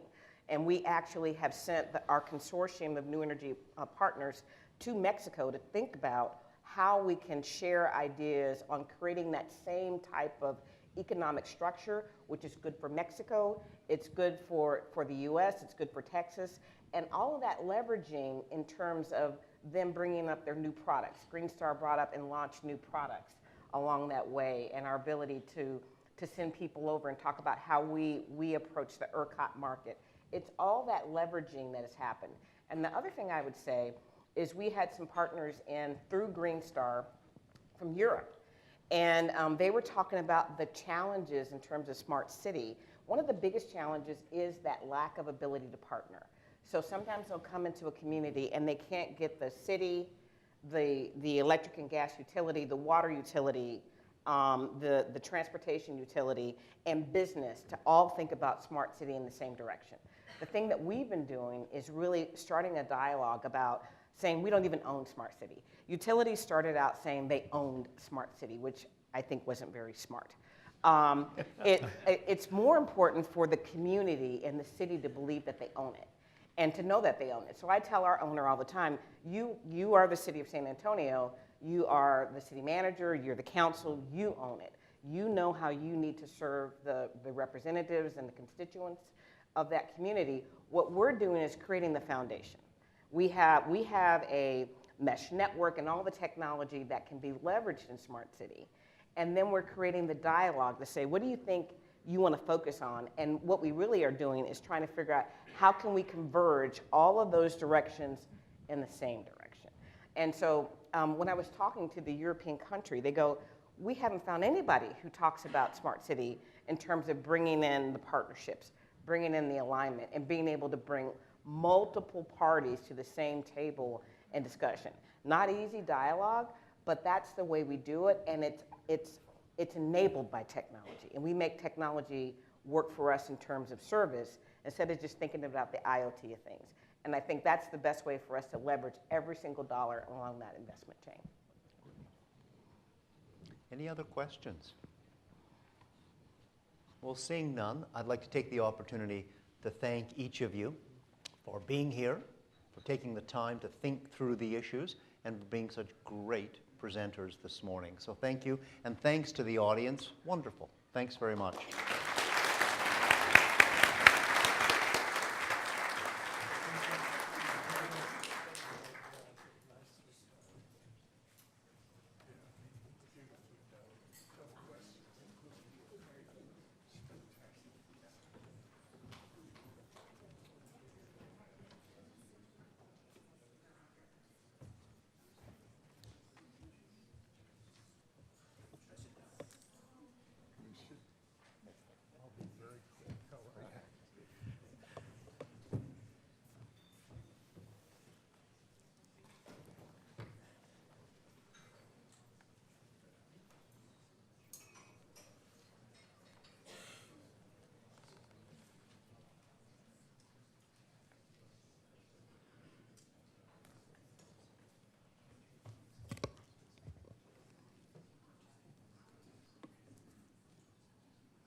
Ladies and gentlemen, if we can take your seats now and we'll resume. Our next keynote speaker is former Secretary of Energy, Dr. Ernest Moniz.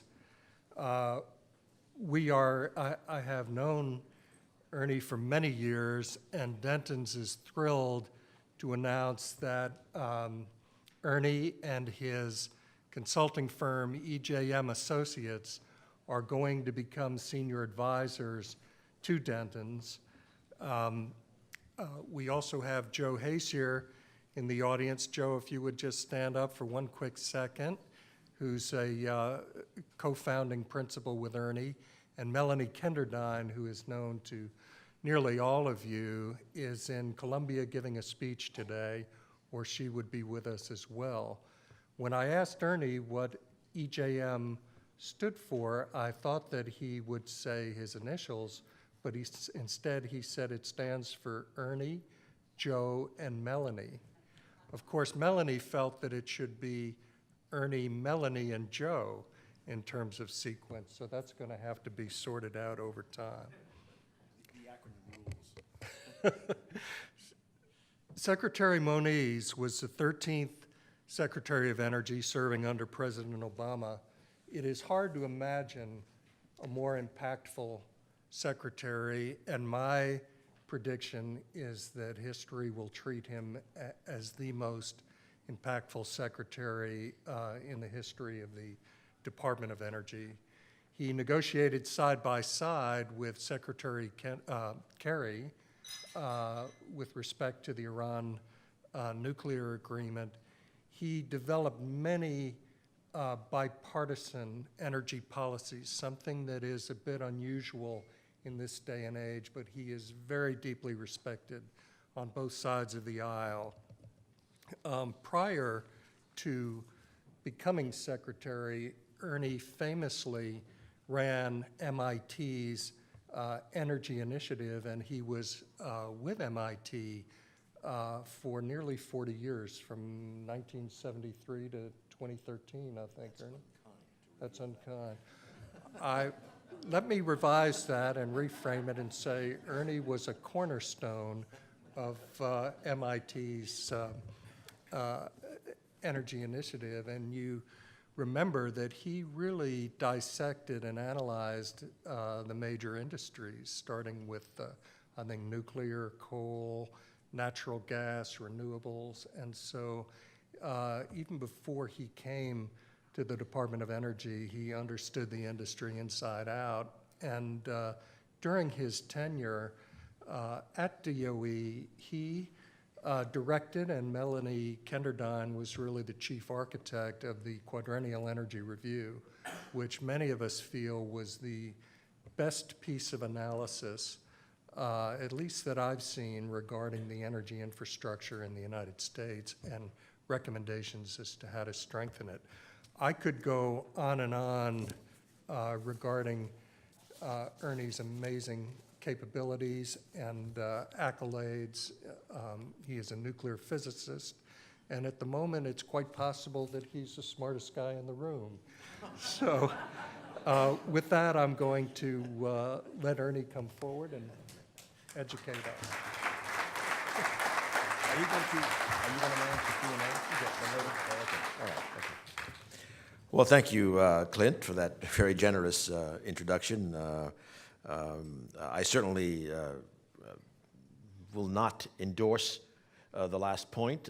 It would not have been a good prescription for having some of the bipartisan work going on. But in terms of your remarks about how our tenure there may be looked upon, I just note that I think in 17 minutes there will be another speech going on in New York that may have something to do with how much of what we accomplished, what we did with a great team at DOE will in fact go forward. But that's a separate issue.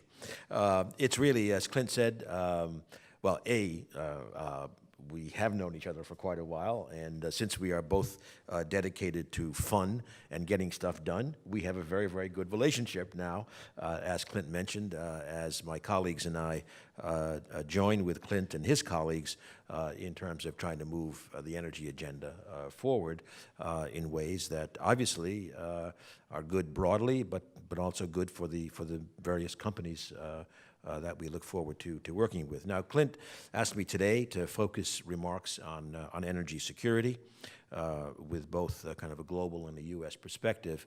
And I think the first thing that leads us to focus on is what the hell is energy security, a term that is tossed about but means different things to different people.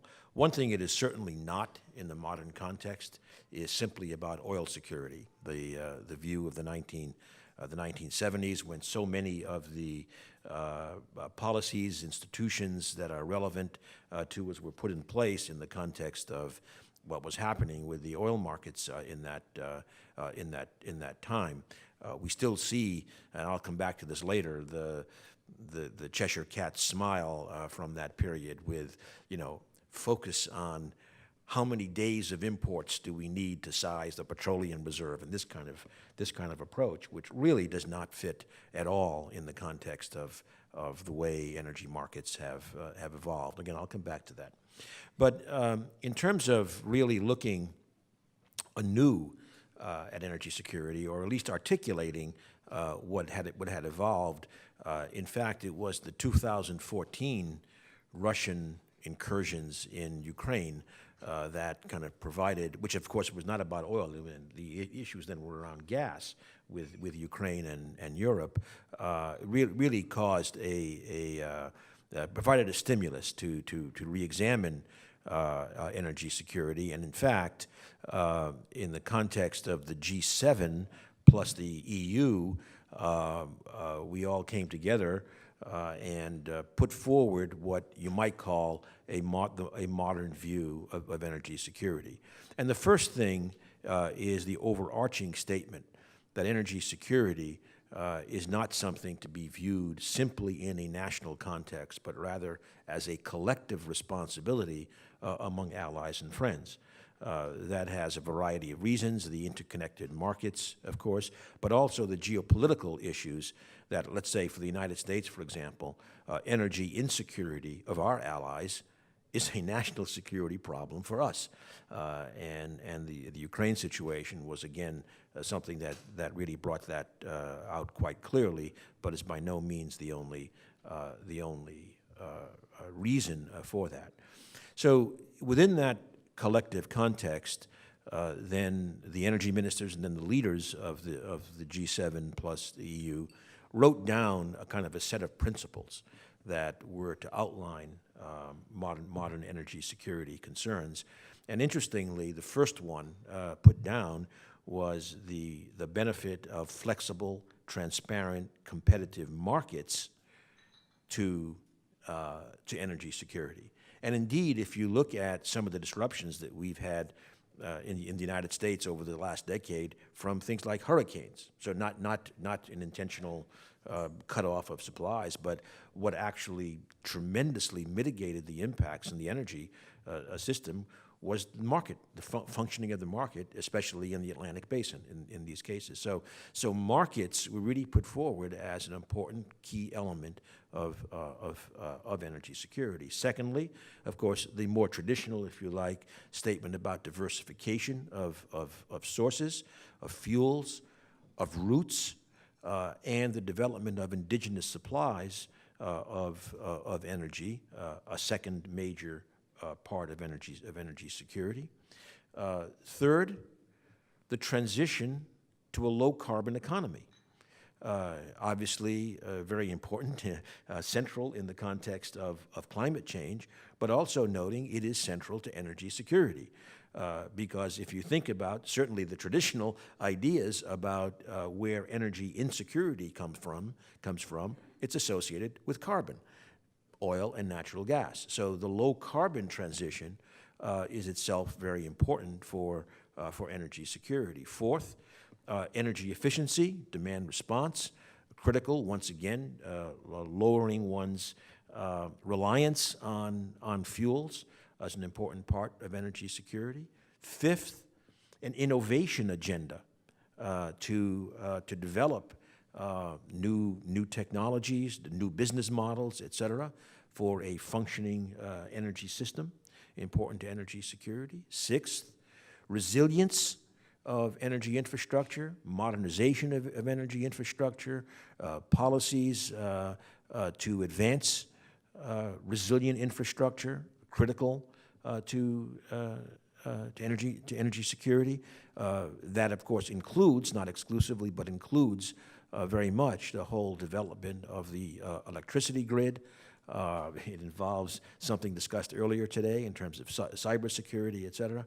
And actually, as an aside, this is not part of the principles, et cetera, but in talking about energy infrastructure more broadly, in fact, there is, as this is a complete aside, but it's a shocking juxtaposition to think about China talking about investing $1 trillion in its, One Belt, One Road, new Silk Route aimed at tremendous economic integration over a very, very broad region, with our inability to find more than a few pennies for our infrastructure improvement at home. But anyway, that's an aside, but it does have some relevance clearly to energy security.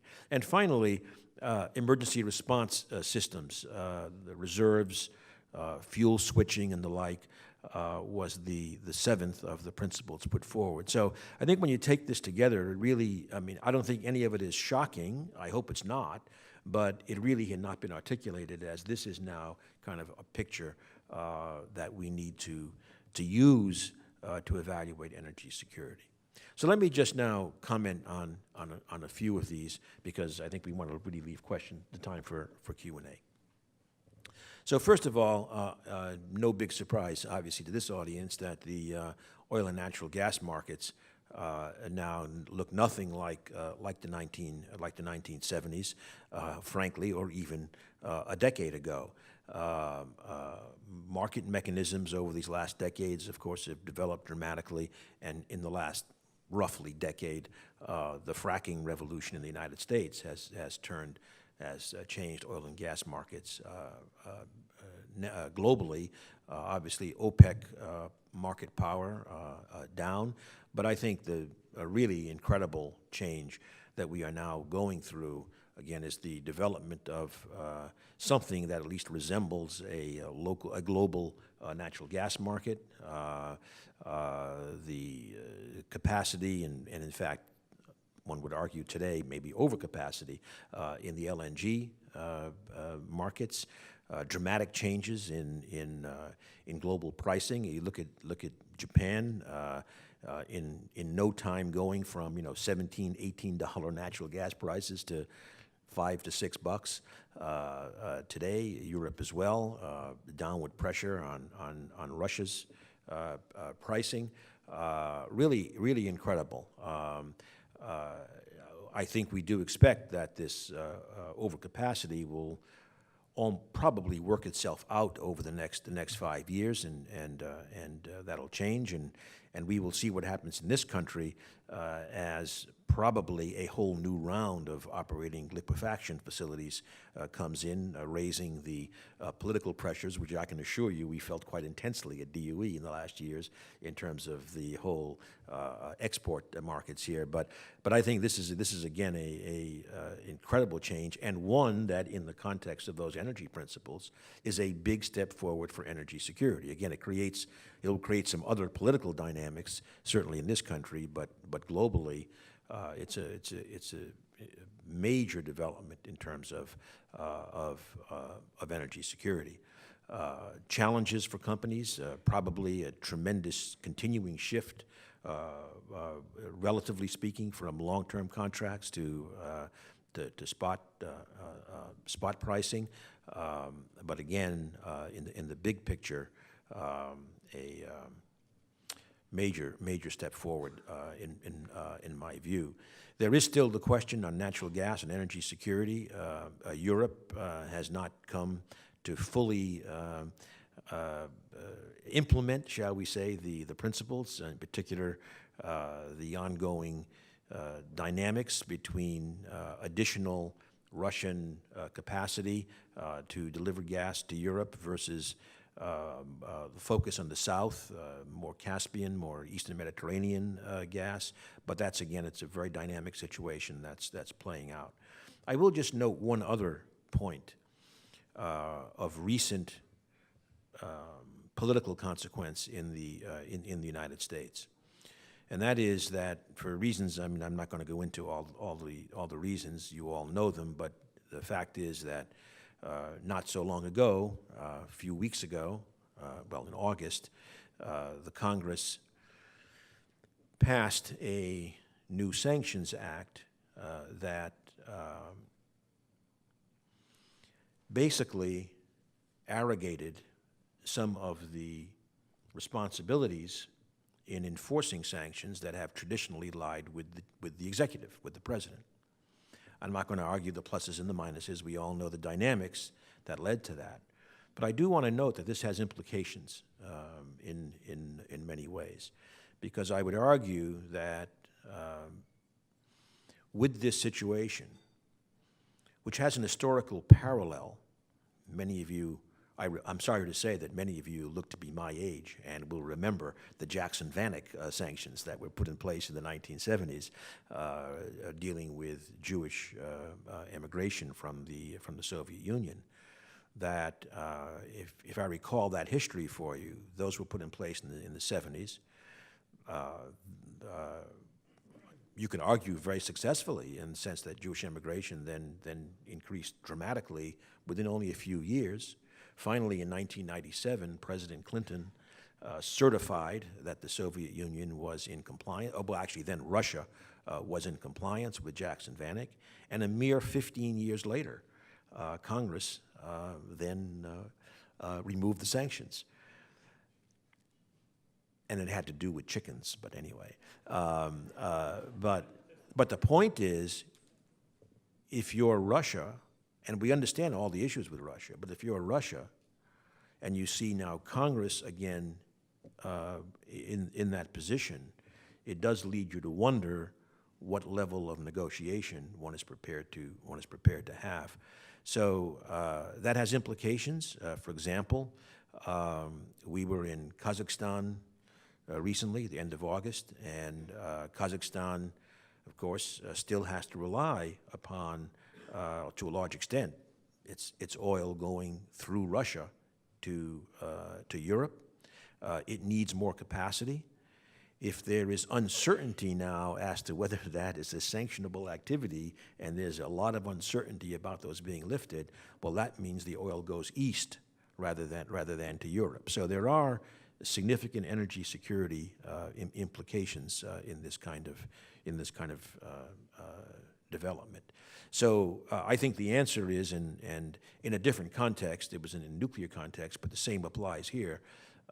Senator Sam Nunn, former Senator Nunn, and I did an op-ed. Some of you may have seen a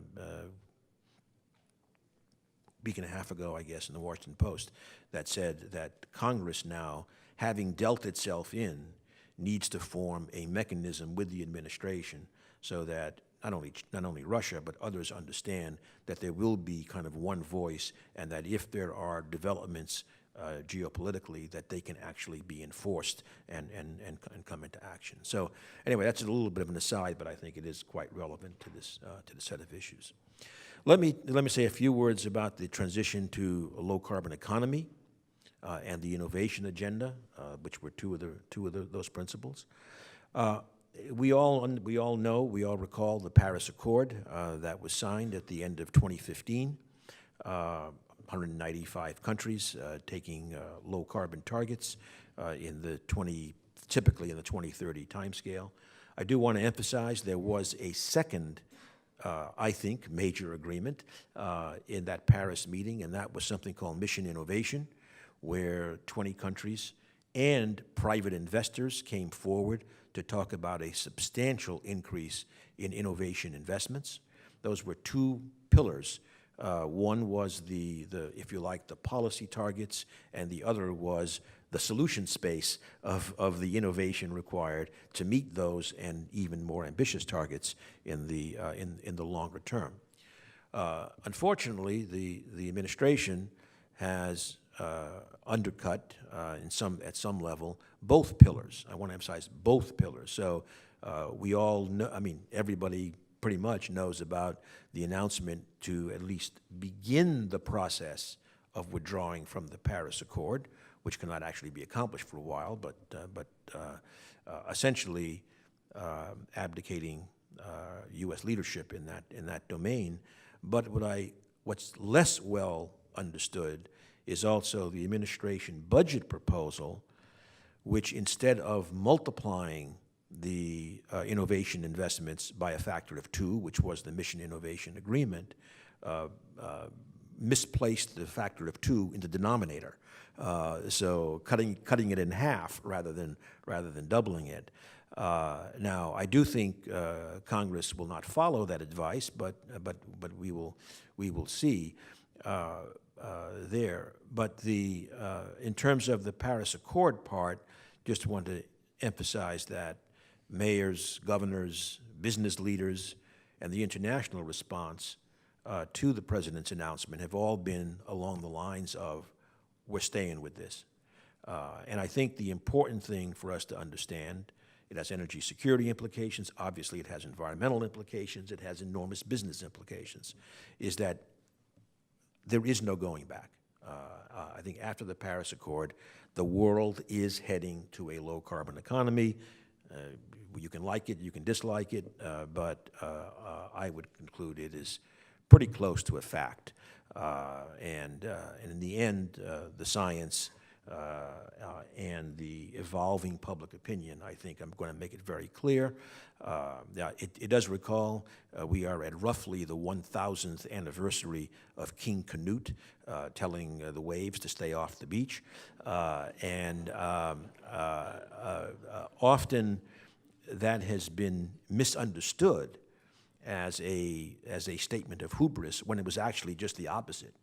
He was saying that so that his courtiers would know that not even the king could keep the waves off the beach. We could use a little more of that humility right now in doing it, but I think the inevitable pounding of those waves, and regrettably that connects to hurricanes, we won't go there, but I think that, again, I just think it's a fact, and frankly, the business community response has been so critical because I think they see where we are heading. They make major capital, and I have to tell you, most of this audience, major capital allocation decisions, for example, that are multi-decadal in nature. And if one wants to follow a high carbon trajectory, it'll be an excellent example of creating stranded assets and probably the end of your job. So I think this is clearly going forward. Therefore, going back to the innovation agenda, there is also no doubt in my mind that we are already well along towards and will continue for a long time to see a multi-trillion-dollar clean energy economy globally, and that's where now again the budget proposal, if followed, would be kind of a unilateral disarmament in terms of being able to really capture the market share that I think we are very well positioned to capture in keeping the path forward that we have been on. Say a few words about the resilient infrastructure. Clint mentioned the Quadrennial Energy Review, which was a major call to action in that context. Actually, I have to maybe I'll just give a little bit of a pat on the back to our team who did that. Melanie Kenderdine mentioned, as Clint mentioned, was really the point person.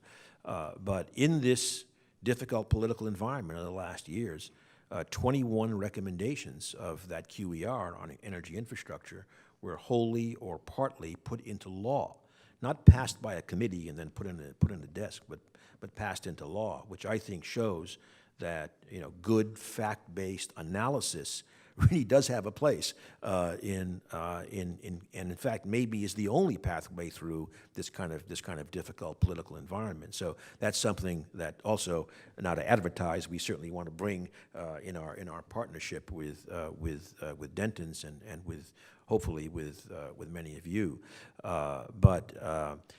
In particular, say a few words in terms of resilient infrastructure and the electricity grid, the transformation of the electricity system. It's a long story. We've had some interesting discussions already this morning about it, but I would just say that I think the electricity system will certainly continue to churn over these next years as the combination of lack of demand growth, things like distributed resources, the full integration of IT is going to just absolutely require continuing examination and change of business models in the utility sector. And one of the things that I say somewhat with only some humor is that perhaps the biggest story in this energy business in the last couple of months was Amazon. Amazon buys Whole Foods, and I don't mean because of direct energy implications, but as an indicator of the still unclear in the energy sector role of the big data company, the big 5 data companies, in terms of all kinds of commodities, cross-selling, linking together, tremendous engineering capabilities for managing an Internet of Things, et cetera, et cetera. And so I think how the utilities, the big data companies come together in the grid of the future is going to be a very, very interesting story, which the regulators are going to have an enormous role in determining the outcome. Who can do what to whom is going to be a very, very important issue, and that's an area certainly that we are going to spend a lot of time on. The last comment I'll make on infrastructure, another thing that we in our group are thinking through is how can, for example, at the Department of Energy, there remains $40 billion of loan authority, unused loan authority. Rather than the current, in my view, unproductive discussions. Let's end the program, let's remove this authority, which really has essentially no impact on the overall budget numbers, frankly. Actually, as an aside, the loan program today has earned more in interest payments than it has lost in defaults by about a factor of 3. But instead, why don't we have Congress clarify that $40 billion of loan authority can be used for infrastructure? that'd be a pretty nice down payment on what is apparently a bipartisan commitment to infrastructure. So there's a lot of stuff that I think that we can do and would really move the ball forward. Finally, my last comments, just a few comments on North America and infrastructure. One of the things that DOE, that over these last years that we've done, and very pleased, and Secretary Perry has certainly picked up this flag, is rejuvenating a trilateral discussion, Canada, U.S., and Mexico. U.S. and Canada obviously is a long story of energy integration and a very good one, going back to Niagara Falls in 1901, but many opportunities remaining for complementarity, such as is done in Europe, using Canadian hydro, Manitoba hydro, North Dakota wind as a more integrated system. A lot of opportunities, but Mexico, U.S.-Mexico, I think is really a very interesting, big story. Obviously, the energy reforms there being a major driver. Obviously, natural gas moving south. But just a couple of comments and cautions. Actually, I would say that in our discussions with Mexico, it was also very interesting that the natural gas story, let's say a couple of years ago, was kind of taken for granted, and in the sense that a lot of it already happened and a lot more was going to happen, and of course it is happening. But what was really interesting was the focus on electricity and really increasing the amount of integration in electricity flows both ways across the border. It'll take a long time to reach the kind of integration we have with Canada, but really increasing. And in fact, in January, we went to Mexico City with the chairman of FERC, with the head of NERC, and signed an MOU. And you're seeing Mexico now, of course, getting into NERC, and this is going to be a big story in terms of electricity integration. But I do want to have the caution thrown in, and our colleagues at Ashley McClarty have been very strong on this, that we cannot ignore the fact that right now there's a lot of uncertainty in our U.S.-Mexico relations, trade, immigration issues, the wall, et cetera, and a few comments on that. One is there is a real irony that now in Mexico you are hearing a lot of energy security discussions about an overdependence on American natural gas. You can't make it up, right? So how this goes forward will be quite interesting, and how FERC responds to this. We've never seen a turnover at FERC as dramatic as the one we now have. I would think that they would be a group that would be kind of pro-trade and pro-cross-border integration, so I think that's a positive. But the reality is there's two scenarios here, and I certainly can't figure out where we're going to go in the end. Are we, in fact, going to keep going towards greater integration, or are we going to have things like trade and immigration kind of fracture this? And frankly, the ultimate concern would be have an influence on Mexican politics that actually could, in the end, undermine the very energy reforms that are critical to our integration. So this is a big thing for us to watch in this political discussion. Actually, I lied. I'm going to say one more thing. I'm going to talk a little bit about the SPRO, the Petroleum Reserve, the last of the principles, and to say that again, there's a lot of discussion going on. There's a proposal by the administration that would end up with the Petroleum Reserve going from like 700 million barrels to about 250 million barrels, with the tired arguments about number of days of imports now that we produce more. But that's not the risk. The risk is the price exposure that we will still have. Frankly, even if we have no net imports, we're going to be strongly coupled to the global market, certainly as a major product exporter. and now a crude exporter as well. So I think again, we've written some things on this that we really have to look at this in a modern way. It's the economic risk that we have, and the petroleum reserve. That doesn't set the size, but it tells you don't set the size by doing some simple arithmetic in terms of net imports. And you certainly should not be setting its size because of your eyes for how much can I get out of the piggy bank with one-off actions. So this is quite critical. One of the QER recommendations that was followed was to allocate $2 billion for modernization of the SPRO. And what I want to emphasize is that SPRO modernization is partly driven by the fact that it hasn't been maintained properly fundamentally for many decades. But over half of the allocation was for a different reason. It's, again, wake up and look at the current system, and the flows of oil are not what they used to be.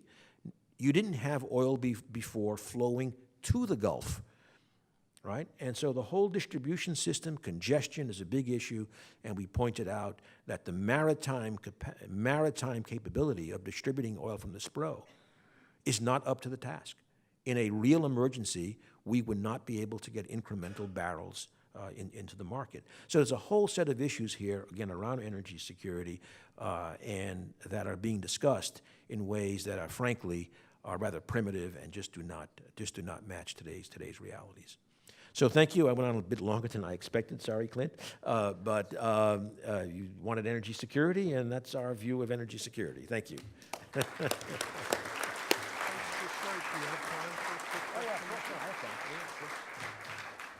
Why don't we take time for a quick question or two? We'll start with Branko and then Ray, and I think that's probably all we will have time for. All that you have time for. Secretary Bernice, recently, I just happened by coincidence to read two books. One was called Death of Expertise, and the other one, Winning Arguments for Attorneys. And both of them have as their theme that the public doesn't trust experts. And in particular, they don't believe that climate change is real, and they don't believe necessarily that nuclear power is safe. Now, you have written on both of those subjects together, and I'm wondering, can we get public opinion back around on those, or at least where it counts? Well, actually, I'm going to dispute one of your statements, at least, the statement that the public does not, quotes, believe in climate change. I think the polls actually show an increasing majority do believe in climate change. They don't necessarily agree in addressing it or spending more than, say, $5 a month to solve the problem. So I think that is a real issue, and it is a disservice that that unfortunately, in a large part of the public, it is true that the confusion has been caused in terms of what is the scientific situation. I could go into that, but first of all, let me make it very clear.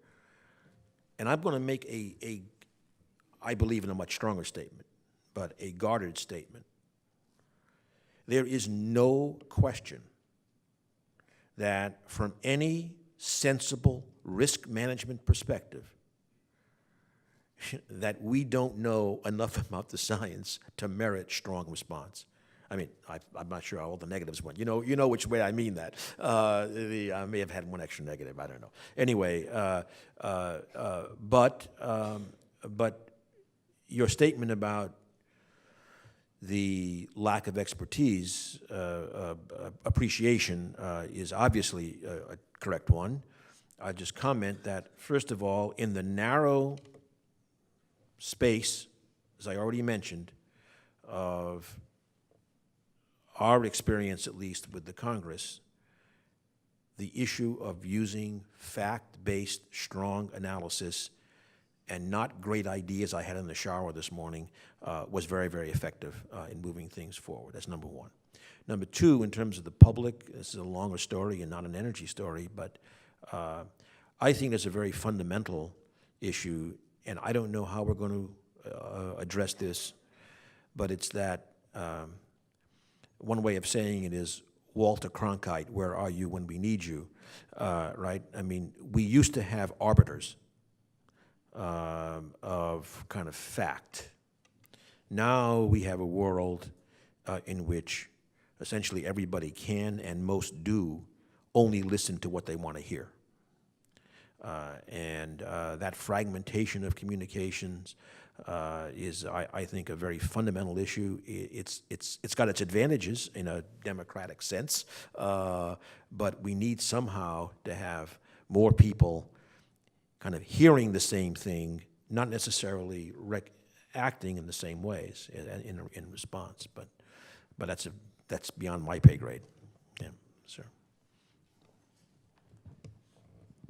Mr. Secretary, thank you for your time this morning. It's so wonderful to hear the lucidity of your comments, particularly at this time, and understanding that solutions have more than 140 characters. Thank you. My question is one of packaging. But I had almost 200,000 followers at DOE. Well, now I have maybe 1,000. We'll lament that over a drink sometime. My question relates to the earlier question, and it's one of packaging. I've been confused, not by the science and how clearly you articulate it, but the fact that so many people would buy the fact that breathing dirty air is very bad for us, but will question the science of global warming. Why don't we change the emphasis on the packaging of that and help people understand that the only way to quit breathing dirty air is to clean it up and to clean the carbon out of it and do things of that nature and package it that way so we get around those who doubt the science or at least state such? I would argue that there is a lot of that, obviously not effectively, apparently, but there is a lot of that. But I think there is this element of everybody can hear what they want to hear in today's world. But let me just make a different point, but I think it's quite relevant to this. It's another focus that we have, namely on jobs.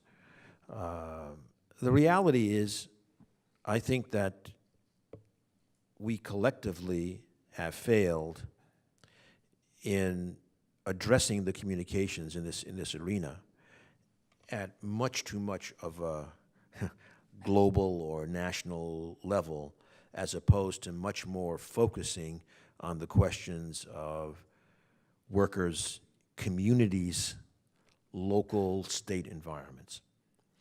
Because just as low carbon solutions will look very different in different parts of the country and different countries, so do the challenges of low carbon look very different in different parts of the country.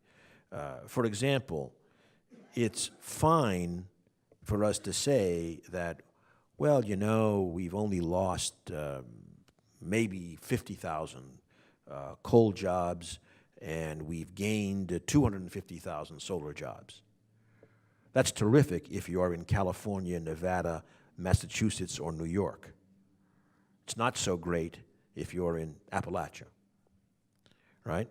So I think that we need a much more regional focus, regional innovation, regional development, focusing on workers, on communities, and developing the tools and the vision for those communities that may be more challenged in this transformation, while facing simultaneously other transformations, technology-driven transformations. You know, AI is the buzzword today, for example, that showing how that development pathway can lead to those communities doing well in a trajectory that a generation from now will call for a very low-carbon economy. And I think we just haven't done that. And so that's one of the things that we certainly want to be trying to bring some focus to. Yeah. Thank you. Okay, thank you. Great job. All right, thanks. Really so insightful. Thank you.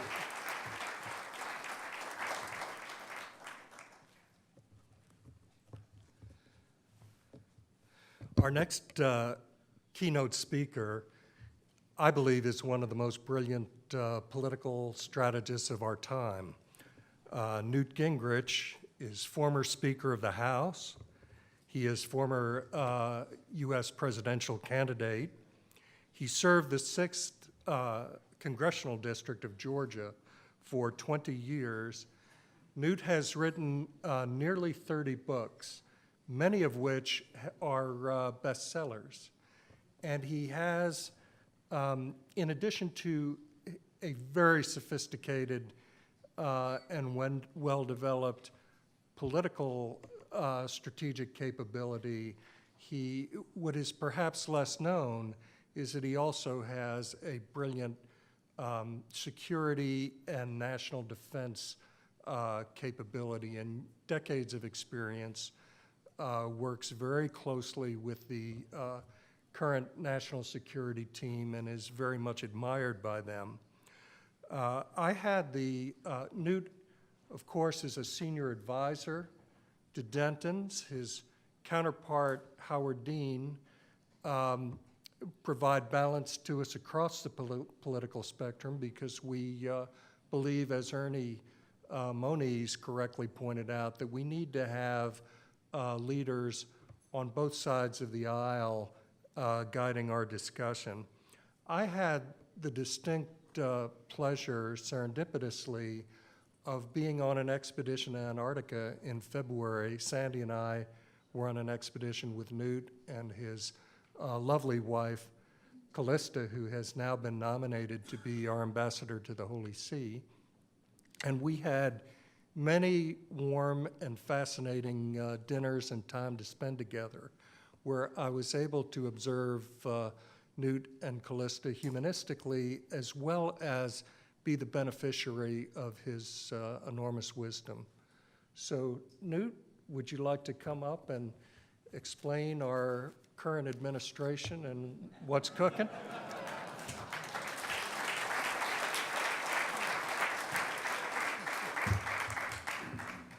I'm not sure when you get introduced with enormous wisdom as a description that you're in any position to do anything.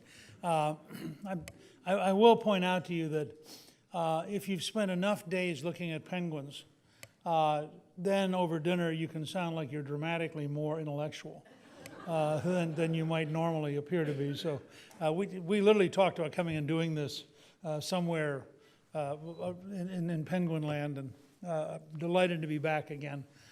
Look, I'm because I think this is a very smart group, and I watched the questions that were just being asked. I'm going to be very simple, give you a very brief outline, and toss it open for you to pursue what you want to. And I want to make a couple of fairly large points that I think are very hard to get across in the national elite media, and frankly among most of the elites when they sit around talking to each other. The first is that Trump is very smart. The fact that he uses very simple communications techniques allowed him to defeat Hillary Clinton. It allowed him to defeat 15 other Republicans.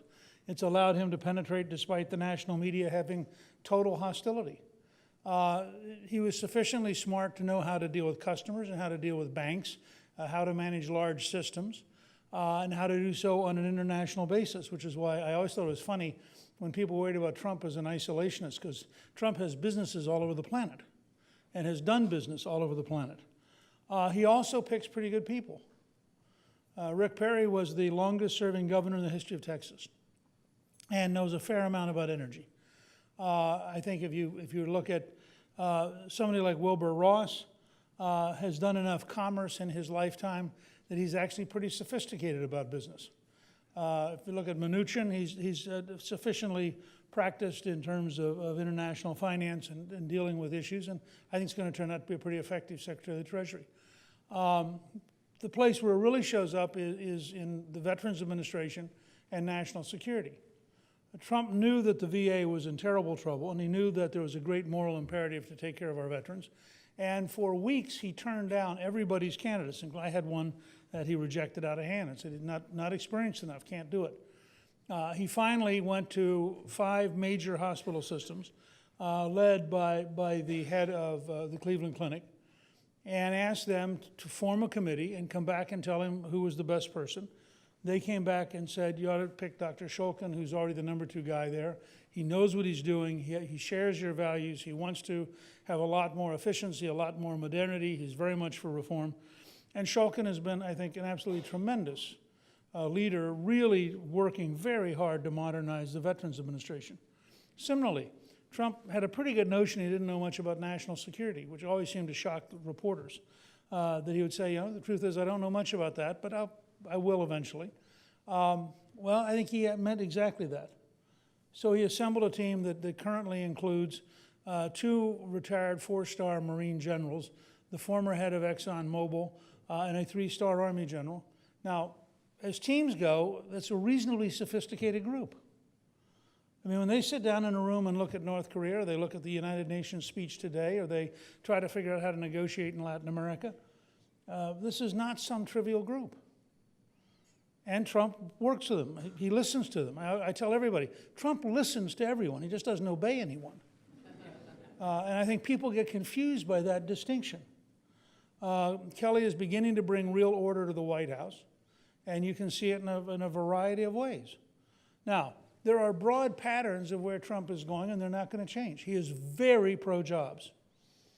I mean, if he had one indicator of whether or not he's successful, he knows that for re-election, it's going to be about jobs. If he has a booming economy, if he has rising take-home pay, if he has people confident that America is once again creating jobs, he'll get reelected. All the rest is noise.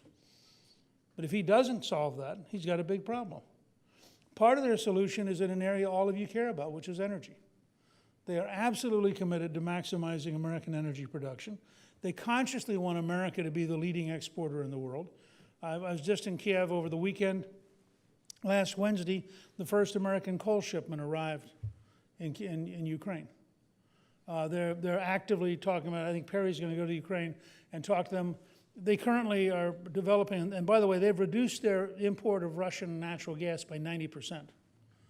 And they're currently using Soviet-era equipment in their fields, and our guess is if we bring in American equipment, we'll triple their production almost overnight. And that's part of a long-term strategy, to have an abundance of energy worldwide, to have lower costs worldwide, which, by the way, helps starve Putin. It also enables us to have enormous advantages in terms of energy costs for our own economy. It's dramatically more expensive to get natural gas in Japan than it is here. And so it gives you some manufacturing advantages. But you'll see, this is an administration which every morning will worry about job creation. And it will be one of their biggest themes. They'll come back at it, whether it's the tax bill, it's the infrastructure bill, you name it, they'll be worried about it. And if you watch Trump as he goes around the world, he meets with 57 Sunni countries in Riyadh, and the Saudis signed $400 billion in contracts. It's a very Trumpian model. Kim Jong-un makes a lot of noise, and Trump says, oh, why don't we sell more weapons to South Korea and Japan? And he's constantly trying to figure out what's the next deal, how do we increase economic activity, et cetera. I think that will continue. He is a little behind the curve in understanding the legislative process, partially, I think, because it's extraordinarily complicated, and partially because it doesn't fit his entrepreneurial personality. I mean, dealing with the legislature is unlike virtually anything entrepreneurs normally do, because you're actually dealing with people who are technically your co-equals. They're not your subordinates. They're not on your team. They're on their own team, and they have all sorts of arcane behaviors that are hard to understand, but that are very real to them. So it takes a level of finesse and subtlety. On the other hand, I think and that's one of the places I was wrong when I wrote my book, Understanding Trump. I thought it would take him about 6 months to figure it out. I now think it's going to take him about a year. But he's going to figure it out. And he'll figure it out by paying attention. There's no accident that he really likes Chuck and Nancy. And it's not exactly subtle that he talks about Chuck and Nancy more fondly right now than he talks about Mitch and Paul. And the reason is Mitch and Paul didn't deliver, as seen by Trump. And Trump sees them as contractors. I mean, hired them to build a hotel, they didn't build the hotel. So he wants to sort of rethink the deal. Now, the fact is there are huge underlying forces at play. You're not going to be able to get a center-right, pro-business, conservative judge model through a Chuck and Nancy alliance. And in fact, if you noticed, Pelosi yesterday had people screaming at her because she's trying to help the dreamers. And the view of the left is, no, you have to help everybody or nobody. And so there are real limits to how much Chuck and Nancy can do without their left wing just destroying them. But it was a nice little addition to the game, and it gave him a little breathing room. And it gave him a week where, in the middle of Houston and Florida, he was able to actually get something done on a bipartisan basis. And Trump's a pretty straightforward guy. You know, you get 3 or 4 days of good publicity, people saying, boy, you're really smart, and you go, I could go back to the behavior that had him screaming at me and saying I was really stupid, or maybe I could do this really smart thing again. And so you'll see a lot of Trump trying to sort out what works and what doesn't work. I'd recommend to you one last thing, which is this administration, ironically, given the whole stuff about 140 characters, this administration, which takes key speeches really importantly. The Warsaw speech was a really important speech. The joint session speech was a really important speech. The inauguration was a really important speech. And I would recommend to you at some point to read today's speech to the UN General Assembly, which I know the White House worked on for 3 weeks, and which is really an effort to communicate what's actually a fairly sophisticated model, which is we believe in sovereignty, we believe in national interests, we believe we can collaborate between nations, but it's essentially de Gaulle's refutation of Jean Monnet. Monnet stood for a Europe which subsumed nationality. De Gaulle stood for a Europe des patries in which individual countries still mattered. And it's a very fundamental argument about the shape. Do you have a globalism that is a collection of national identities, or do you have a globalism which submerges the national identities? And Trump actually favors international relations based upon nation-state self-interest, and has said publicly, look, I expect the other guy to have self-interest too. That's fine. Now let's talk. One last observation, and then I'm going to take questions. Almost nobody, including the news media, look at the number of phone calls Trump makes to leaders around the world, or look at the number of leaders he's meeting with this week.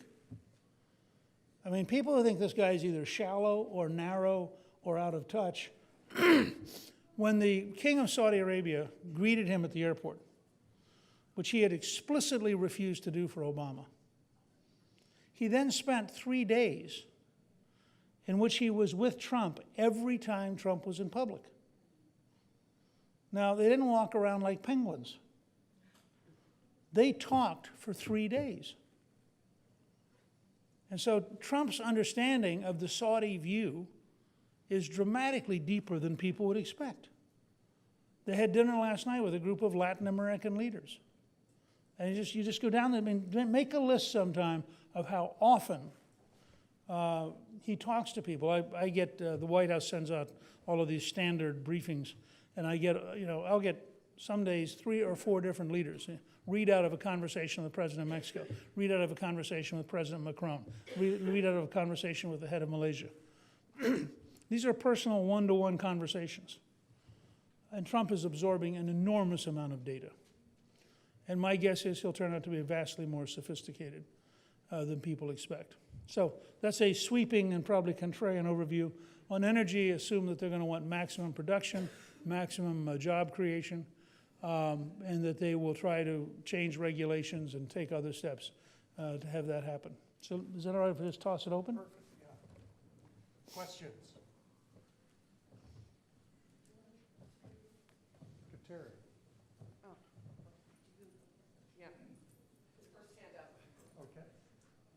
Mr. Speaker, great overview.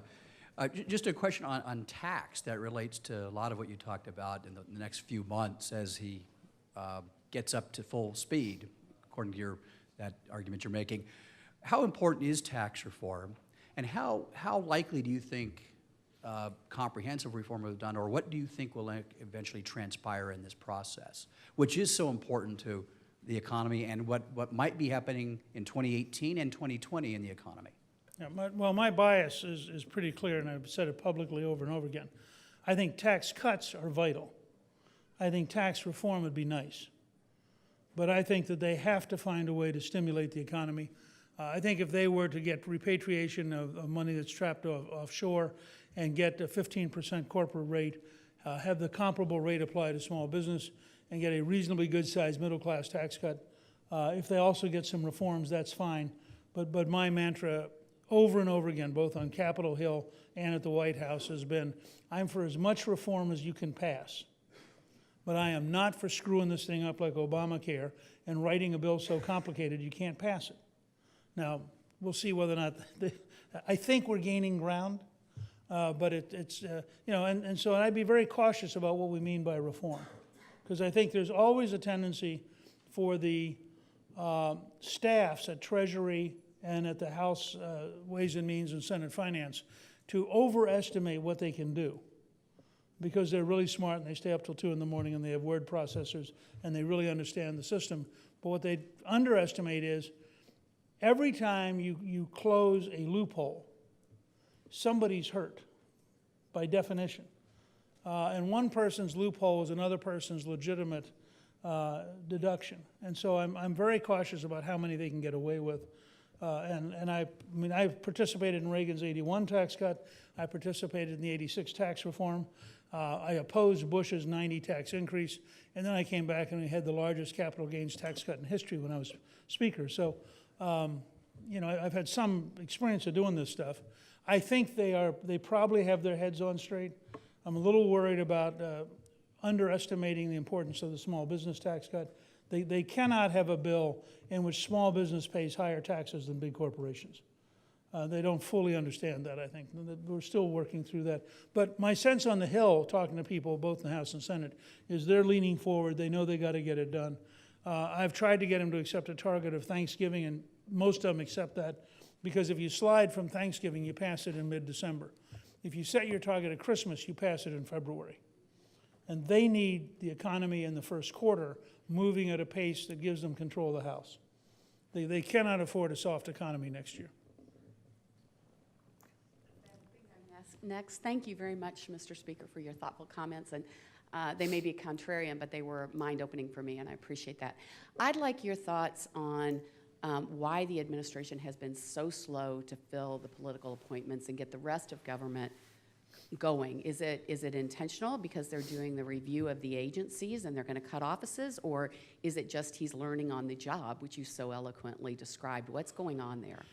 Well, look, I think that's a great question, and I've been deeply involved in the personnel, both in terms of trying to help people get jobs, and in terms of, for example, my wife being nominated to go to the Vatican. So we've had a personal experience of this process, and it is a long, laborious, difficult process. I think there are three things going on right now.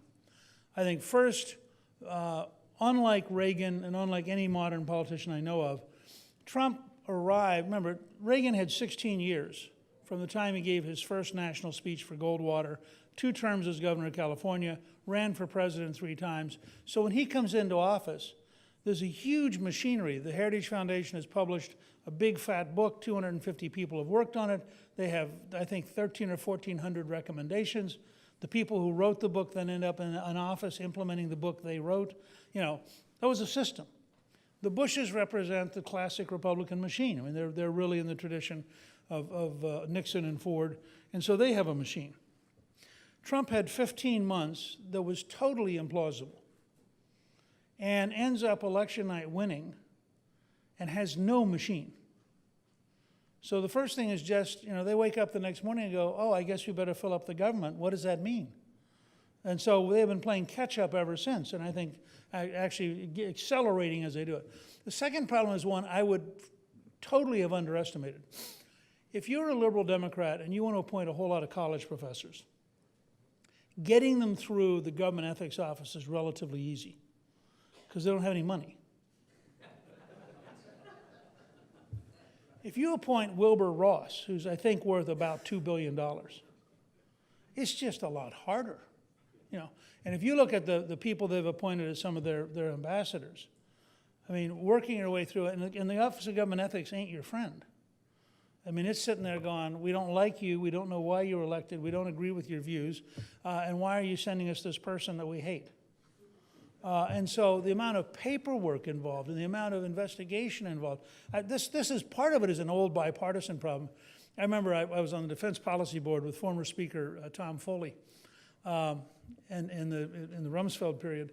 And Foley told the story that Foley loses in 1994, and Clinton appoints him, nominates him, to be the ambassador to Tokyo. And he gets this call from a 28-year-old sitting in the White House who's in the personnel office. And she says, you know, Speaker Foley, the president would like to nominate you, but I've been doing some research. And you're very controversial. And he says, yes, I was Speaker of the House. And she said, well, you know, I mean, I noticed even some Democrats said really mean things about you. And he said, yes, and they all voted for me for Speaker the next time. And she said, well, I just want to know, I mean, we don't want to embarrass the president. You know, are you sure you can get through the Senate? And he said, young lady, it'll be a 1-hour hearing in the committee and unanimous consent on the floor. But he was just talking about, she didn't know anything. Well, so part of what you end up with is, you know, well-meaning people who show up in Washington who end up doing jobs, you know, that they're really underprepared for. And that's fun. The third reason, of course, is the Democrats. I mean, I think partly because we've not done a very good job of putting the heat on them. You know, Schumer legitimately has taken the position. I would like to approve your nominees as late as possible, as slowly as possible, as few as possible, because that keeps Obama appointees in charge of decision-making. So unless you really raise the heat on me, why would I help you? And so there's been a certain amount of that going on. Now, it's getting much better.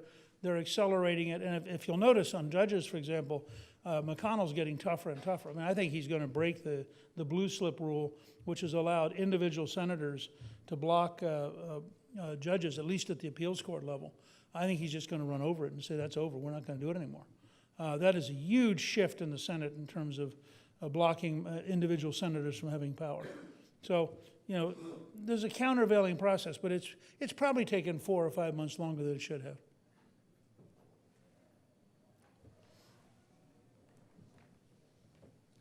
Any other questions? Well, Read your book.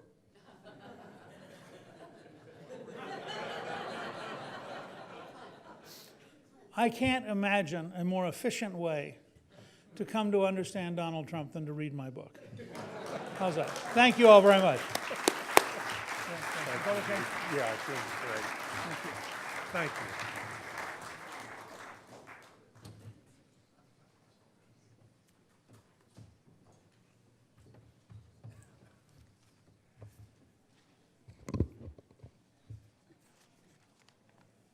Arik, is your panel ready?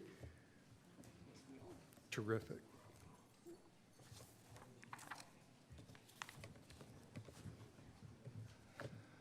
I'm honored to introduce my law partner and dear friend, Arik Krasnodębski, who is the managing partner of Dentons Poland, but Arik is also the co-sector leader for Europe. He is head of energy and natural resources in Europe. Our European offices of Dentons were just recognized as the #1 European law firm by Chambers, which we are very proud of. And Arik personally is regarded as one of the top energy lawyers, not simply in Poland, but throughout Europe. And he has assembled a very, very engaging panel that will help us understand energy issues geopolitically with a very broad dispersion, emphasis on Europe and Asia. And Arik, if you would please introduce your panel. Thank you. Thank you, Clint. Good morning. It's indeed a great pleasure and an honor to be a part of today's event with such a fantastic line of speakers, keynote speakers, and the panelists. Indeed, there is 4 of us. We are representing 4 continents, if I may say. So I hope we'll be able to present a pretty balanced but also true picture of hot developments in the energy sphere globally. So allow me to introduce the panelists. I will then ask a couple of questions so we could set the scene, and then we'll be available to answer any questions and discuss any topics that could be of interest. So allow me to start with my fellow partner, Kim Livesley from Australia. Kim has over 30 years experience in the energy, resources, and industrial sectors, spanning Australia and the Pacific, Southeast Asia, Africa, the US, and South America. Kim is the regional head of Denton's corporate practice and energy and resources group in Australia. He has previously served as the president of the Australian Mining and Petroleum Law Association, as a fellow of the Australian Institute of Company Directors, and as a chair of ASX-listed Acacia Coal Limited. Rick Smead, managing director of RBN Energy LLC. Rick is the head of analytics and consulting firm based in fundamentals in the natural gas, oil, and natural liquid industries, offering expert policy analysis and advice, litigation support, and strategic advice with respect to gas pipelines, potential supplies and market initiatives. And Rick was a pioneer in understanding the shale boom, managing and co-authoring the first major quantifications of the US shale potential in 2008, the pivotal North American natural gas supply assessment. And Nancy Sun, a senior partner from our China region. Nancy is a co-leader of Denton's Europe practice in China and has extensive experience advising clients in Asia Pacific region and elsewhere on inbound and outbound transactions in China. She has won several Deal of the Year awards. Nancy is also a member of China Association for International Economic Cooperation, a professional society of the Public Republic of China Ministry of Commerce. So allow me to pose the first question to Kim, and let me direct it to one of our most recent publications. I think that really goes out as we speak, which is the Global Energy Game Changers. This time, this publication is focusing on the Asia-Pacific region. But in that particular publication, you mentioned the ongoing challenge faced by Prime Minister Turnbull administration of the sky-high electricity rates for Australia residential customers. Can you suggest an approach that administration should adopt to improve the situation? Is there anything that the states and territories could do? Is there anything that industry can or should do? Thank you, Eric. What a question. I'd be the last person to make a recommendation to our Prime Minister Turnbull, having acted for a company of which he was General Counsel for a while, so I'd be the last person he'd want to listen to, I'm sure, based on our experiences. Australia is, I don't know that there's a lot of learning that you could gather from other regions in relation to the position that Australia finds itself in its position in the Asia-Pacific region. It has had a policy vacuum for 10 years, a change of government, many new prime ministers, some on the same side, and they have just failed to come to grips with the energy crisis that we are now facing in Australia. And that's come about for a number of reasons, just to give you an example. There was a carbon tax that was taken out when the government changed. There is presently a renewable energy target, which is finishing in 2020, which subsidises renewables but does nothing for fossil fuels. We are a very rich country in coal, and it is very cheap. It is the cheapest form of energy in our country.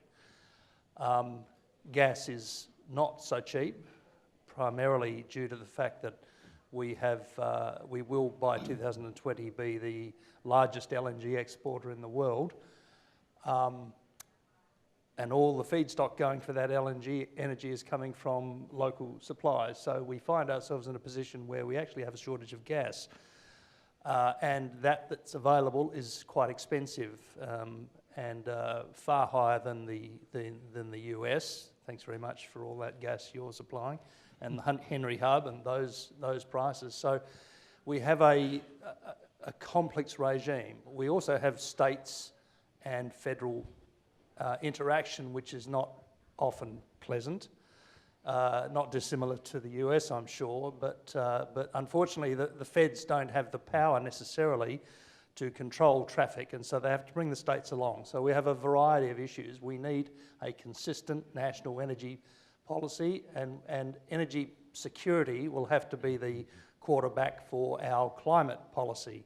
I use the word quarterback, I don't know what that means, but if I said to you 5/8 or fly half, you probably wouldn't understand what that meant either.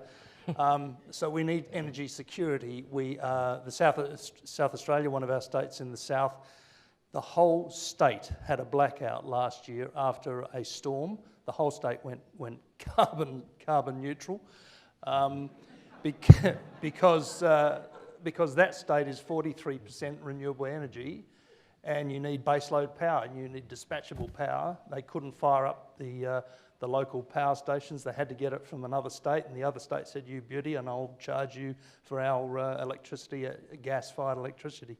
So we have a complex regime that we need to fix, and it can only be done by the government having a national policy in accordance with a recent pronouncement by Finkel. There's been a Finkel report, which is a very useful blueprint. Thank you. Rick, a question to you, and starting with Australia. Because Australia has had to curtail the LNG deliveries to Asia because of the price impact on domestic gas and power. Why won't that happen with US exports? Yeah, the Prime Minister found that the delivered price of gas in Tokyo Harbor was lower than the wholesale price of gas in Adelaide, South Australia. That doesn't sound like the kind of thing for an elected official to have happen.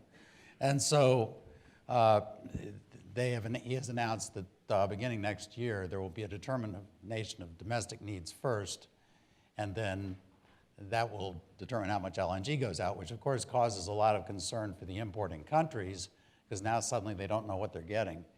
There's a very fundamental difference between the Australian gas market and infrastructure and the US situation. Very rapidly, Australia got to where, by now, about 66% of their gas is being exported. And that did grow very rapidly. It's being exported out of the northern and western parts of the continent, and is basically pulling all the production away before it even gets into the national pipeline grid, and the national pipeline grid isn't all that robust to get gas clear across the continent. In the United States, our exports are at most going to be between 10 and 20% of the total market, and that's over time. And meanwhile, we're blessed in one way that all the gas is coming to the coast where it gets exported by going through all the consumption areas. So basically, the domestic needs for gas get to suck it out first. And so there's not really any plausible way that the same situation could happen. In addition to which, the shale development itself, the beauty of shale is that it's there, we know where it is, we know how to get it, and it's there when we need it to balance to the market. So our production capability to have pretty much flat-priced supply meet almost any market demand is just enormous. So I'm very confident that we can handle wherever the market goes without having the same problems. Okay, thank you. And Nancy, question for you, again referring to this very recent Global Energy Game Changers publication. You mentioned there then in 2017, that 2017 marks the start of China National Carbon Emission Trading Scheme with the intended goal of limiting greenhouse gases emissions by setting a national trading platform with uniform carbon emission trading price. Can you tell us how this is going? Are there any unexpected challenges or successes so far? Yes. Thank you, Eric. Since 2 years ago, President Xi announced the establishment of China's national emission carbon market. It has been a very hot topic in the last 2 years. And this year, definitely, setting up this China National ETS is the main target of NDRC for the carbon market. But unfortunately, the progress is very little, even though the central government has already made a lot of effort and rounds and rounds of discussions at different levels. Definitely due to a lot of challenges. I would say that the challenges lies in almost all dimensions, but I will probably just cover a few of them. First of all, some of you may know that since 2013, central government has already set up 8 pilot exchanges at local level. However, as some of you have already seen, the price disparity and also the different allocation systems among the 8 exchanges very well demonstrate that the Chinese economy is very uneven across the whole country. So how to balance the local interest is a big challenge. Second is in the carbon market, currently there are 8 heavy industries involved, and how to balance the industry interest is another challenge. Initially, the government tried to include all 8 industries in the national ETS. However, we heard probably only 3 industries will be included in the carbon market. Those are power, cement, and aluminum. But early this month, we heard probably the industry will further reduce to only include power into the national market. So from that, you can see initially the central government is very ambitious, but however, it seems that a lot of challenges they are facing. And second, the central government also tried to set up the unified trading and registration system. And because there are 8 local provincial level exchanges, so which exchange will stand out to be the fundamental platform for this trading and registration system is a question. So from early this year, from this March, the central government has already asked the 8 exchanges to submit their respective plan for the national market setup. But this March, the plan changed. It seems that not one single exchange will be the platform, but the bid winner will be lead the national market setup, but together with other exchanges for this unified platform. So we see in the last few months, a lot of changes happened, but we do see the central government making a lot of effort. There are other challenges, such like the changes in the senior officials in NDRC. NDRC is the lead authority for this national ETS setup. Also caused some delay for the whole progress. I currently, a lot of rumors that the central government will still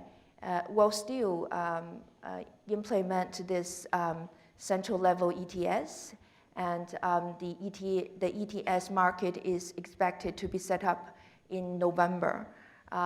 So it may look like the national ETS will only have power industry, and the rest of the provincial exchange will remain for a certain time.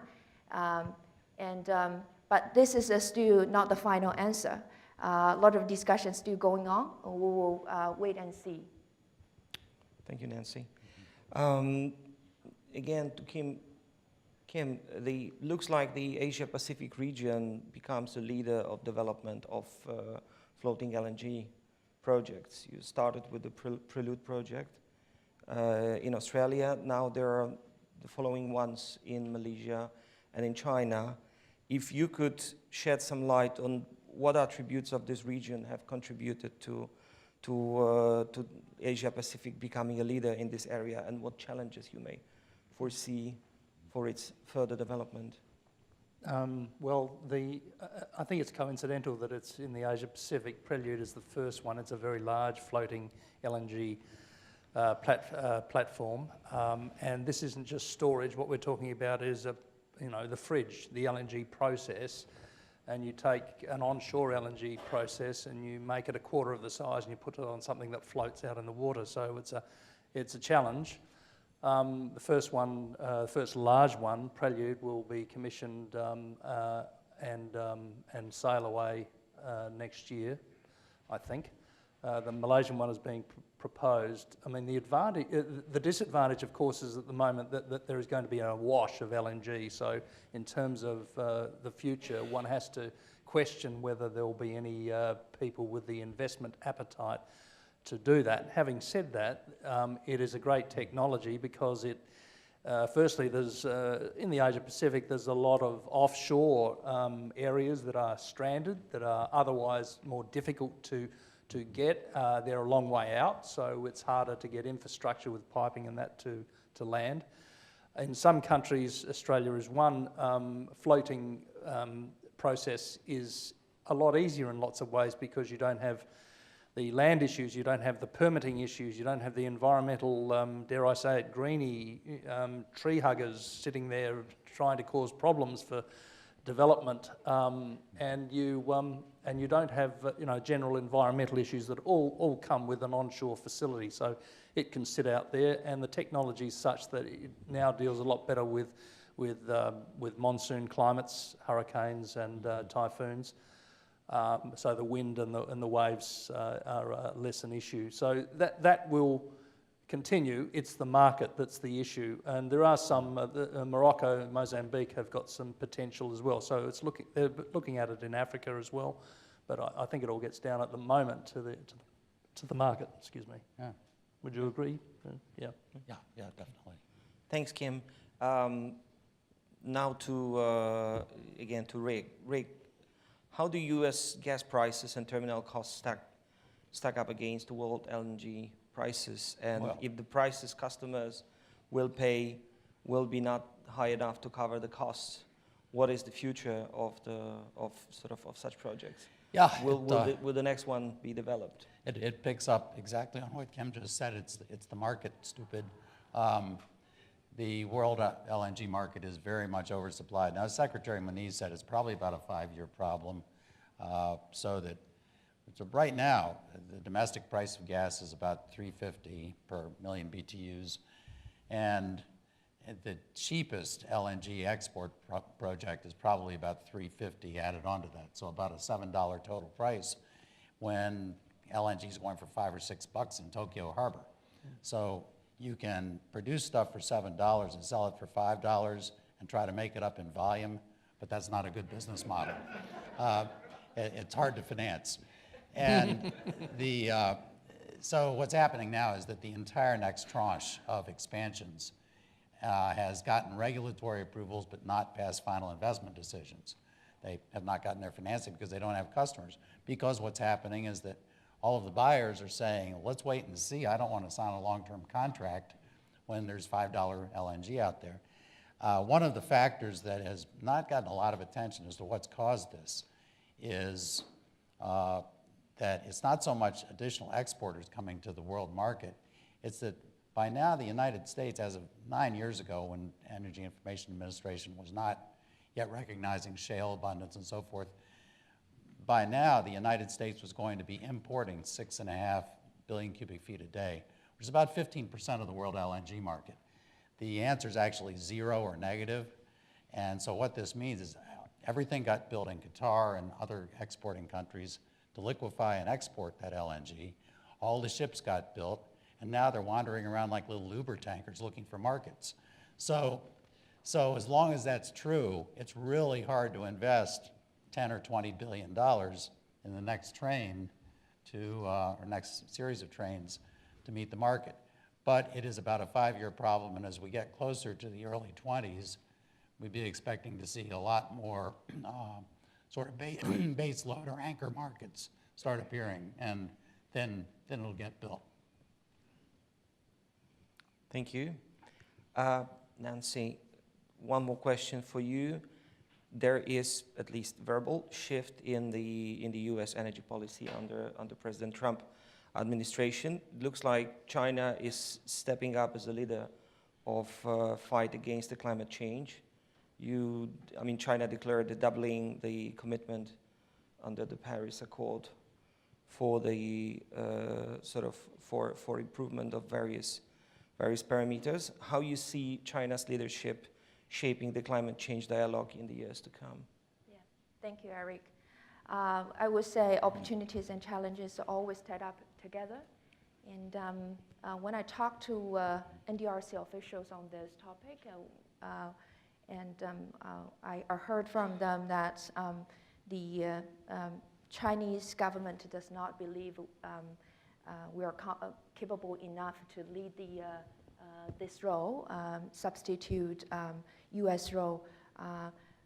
As I just mentioned, the China's national ETS is the first priority for the carbon emission reduction plan. As you can see, there are a lot of challenges domestic, and also the carbon emission reduction is not only the kind of a commitment for the international community, is more sort of an organic need from the domestic, because Chinese economy is changing from the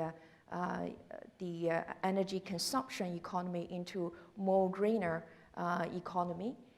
So the priority will be in the domestic, and only after the Chinese government do a better job within China, then it is the government believe it is the very big commitment to the whole society globally.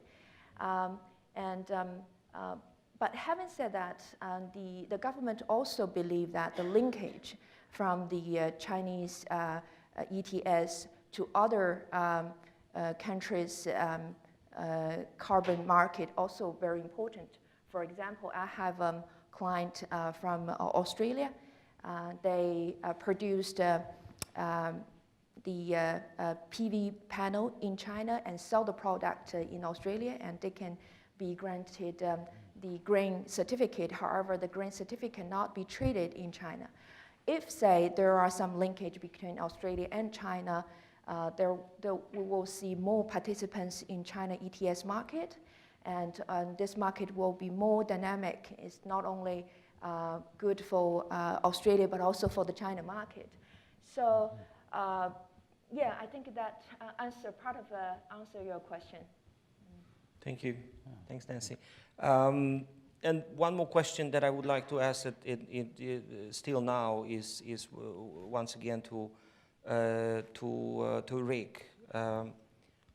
What do you see as the geopolitical leverage for the U.S. LNG export efforts? And how can U.S. LNG export effectively compete with projects such as Russian pipeline to China? Two different issues, really. Geopolitically, the most important thing that's happened with both gas and oil now is simply U.S. non-reliance, that we've got domestic abundance to the point where other countries are worried that we won't have any stake in keeping the Straits of Hormuz open anymore. So it's just such a fundamental sea change for us. Now, as an exporter, President Obama promised Ukraine that we would come save them from Russia before anybody told him we didn't actually have any export terminals yet. But the notion is there. If we have an active trade in exported LNG, we become a flexible, dynamic, aggressive market participant that basically says that anybody, whether it's Russia or the Middle East or any other provider of natural gas, causes their customers to really want some alternatives. The United States will be there aggressively and flexibly to do that.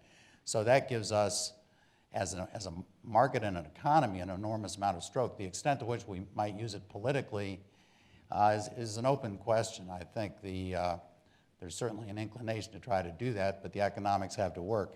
In terms of competing with Russian pipeline gas,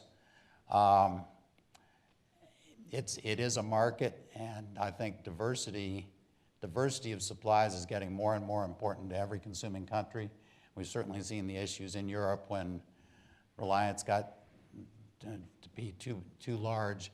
In China, they have a number of alternatives, and they have their own shale resource, which is actually larger than the United States. It's just going to take a long time to develop it and exploit it. And they have LNG imports, and they have nuclear and coal and renewables and all sorts of energy sources, and an enormously growing middle class and need for energy. So moving all those pieces, it's sort of like dancing elephants. Where do they come out? How do you fit in? Will be an ongoing challenge. But I think that the United States, as being the most responsive energy supply in the world to current market conditions, will be a major player in all of those decisions forever now. Okay. Thank you, Rick. We also discussed when preparing for this panel discussion that I will really briefly try to summarize the two hottest, as we call it, developments in the energy sector in Europe, and I would like to share them with you. So the first one would be the continuous pressure on reduction of overall cost of renewables projects for state budgets and the end users. There are support mechanisms, but they are more and more tailored to specific renewables technologies and offered to individual technology baskets, and not like it was in the good old days, based on the green certificate and other types of support tools. Furthermore, we have in Europe this great concept of European Union and even bigger concept of EU Commission, which is starting to introduce and implement a lot of solutions that have both political and economic angle. So EU Commission right now stands behind a very strong efforts to try to harmonize the renewable support schemes, something that it's hardly welcomed by many of the governments.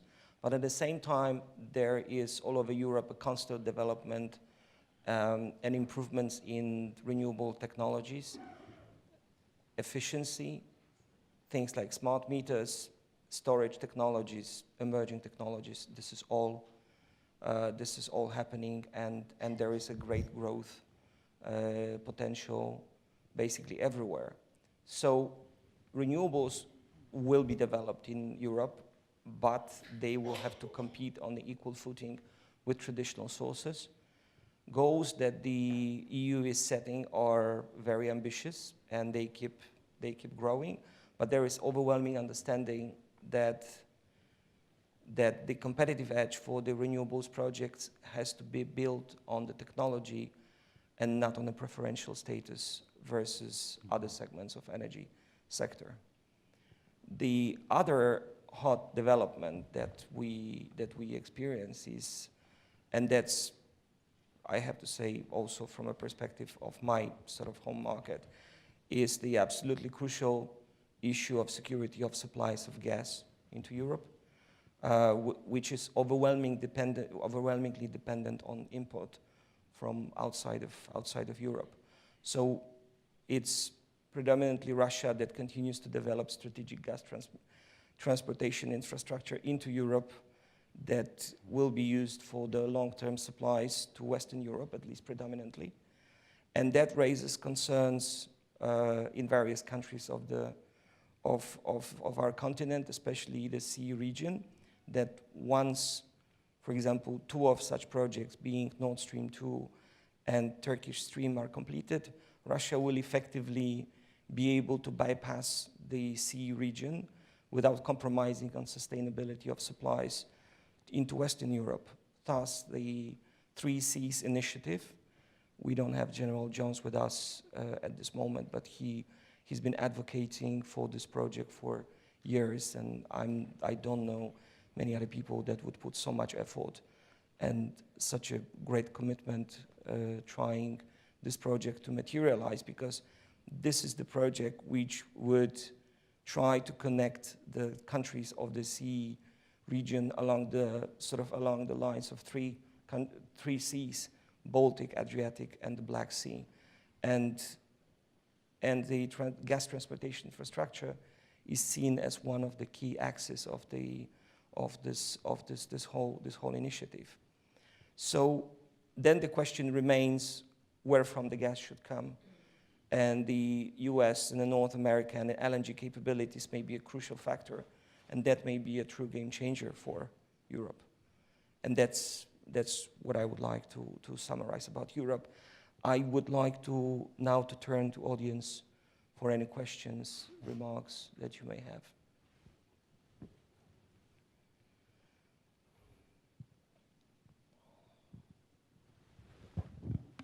Andres, on that last point, how long do you think the Baltic states, Estonia, Lithuania, whatever, would continue to pay or want to pay a premium for American LNG so they do not have to buy ostensibly lower cost pipeline gas from Russia? Is there a willingness to pay a premium, which is needed, I think, in today's markets? I think there is willingness. The prices are lower than they've been. The freedom, the float. I don't even know to what extent it's called a floating LNG terminal, because that's basically a big sort of vessel which is located in Klaipėda, and to which the LNG supplies are coming, and that is being seen as the great and positive factor for all the three Baltic countries. With just this terminal, Lithuania got completely independent from supplies from Gazprom, where they had the 100% dependability. Whether there is no limit above which the perception may start to change, well, it's really hard to say. But there is a feeling that should the U.S. and Canada be able to get more involved in the construction of the LNG outgoing terminals, ultimately the prices should be able to be kept at a certain control. And they will not exceed the level that would create a real risk of comparing the prices that would be very imbalanced towards Russia. But there is and there will be a strong political element into any discussion and any consideration that the Baltic countries have. Is it spot pricing or long-term contract? It's the long term.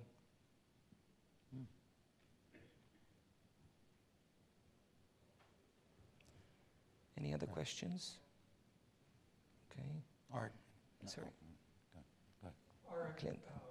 what do you see as the realistic future for the north-south infrastructure construction that you mentioned a moment ago, and that has really been a centerpiece of Jim Jones' work when he was National Security Advisor and also Supreme Allied Commander of NATO? How is that advancing? It is, I think that we've seen this year and last year, we've seen this initiative being developed, I think following two major summits, the first one in Dubrovnik in 2016 and the last one in Warsaw, and that was exactly on the same day that President Trump was visiting, and he actually expressed a lot of support and understanding for this. It's not easy because that encompasses 12 countries of the region. The countries which are, for example, as far as the gas infrastructure and electricity infrastructure is concerned, I don't have a map, but basically the whole infrastructure that's been built goes east-west. There is nothing that would add the vertical element into this that would allow to add this capability, this possibility that will really I think, depend on two things. Strong political support from at least some of the actors, the key actors in the region, and I think very openly on the willingness of the U.S. to get involved and to get engaged in various investment projects that are planned and that are necessary for the 3Cs initiative to start to materialize. And also a question for Nancy Sun. What pace do you see to the development of electric vehicles in China and the Asia-Pacific region? I think the electricity vehicles, because probably we may look at the bigger picture in China, because the central government is going to launch the electricity reform very soon, and we also see a lot of provincial government has already do something on this and also involve some international consulting firms to plan the reform. And we will see not only the domestic companies in this market, but also see the international players in the electricity vehicles development. And this will be the joint effort. Talk about the pace. I think it will be very soon, because the whole picture is the government is changing the economy to greener economy, and you will see a lot of investment in the renewable energies. So the electricity is very big driver in terms of renewables. Yeah, we have already seen very much investment happened, and we will continue seeing that trend. I think there's another question.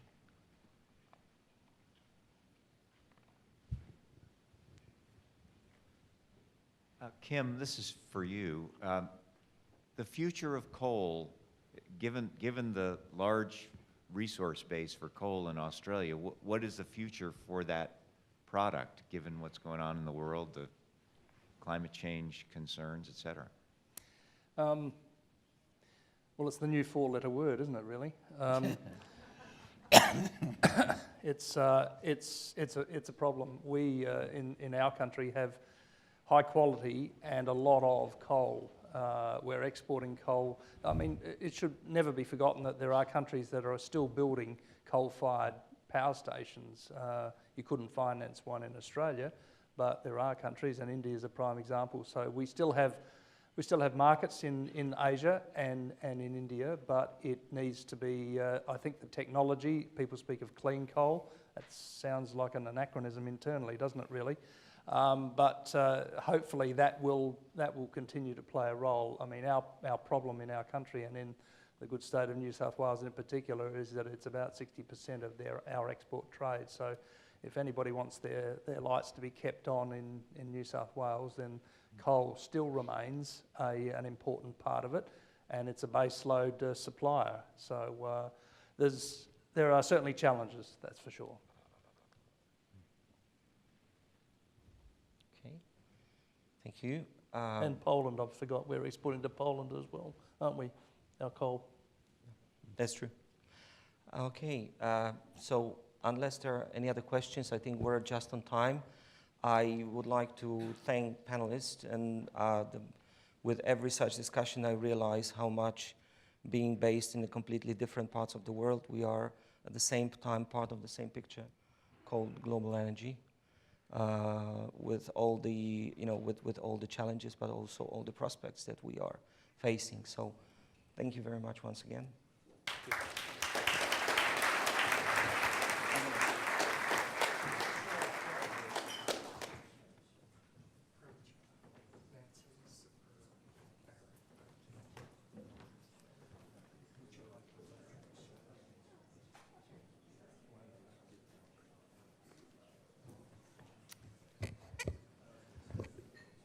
To introduce our final keynote speaker, Richard Newell, the CEO of Resources for the Future, is our beloved law partner and co-chair of our global energy sector, Emma Hand. Emma is the immediate past president of the Energy Bar Association, is a foundational partner in the development of Denton's regulatory practice in the United States, and one of the very few wise things that I ever did was to hire Emma Hand as a young law clerk when she was going to night school at Georgetown Law. Emma.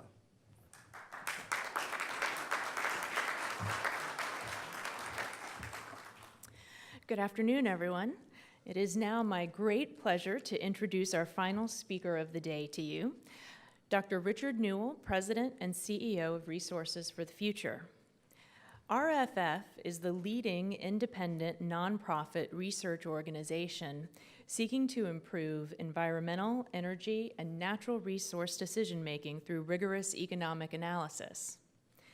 Dr. Newell has published widely on the economics of markets and policies for energy and the environment, including issues surrounding global climate change, energy efficiency, and energy innovation, and his work is highly respected. He has served as the administrator of the U.S. Energy Information Administration and as the senior economist for energy and environment to the President's Council of Economic Advisors.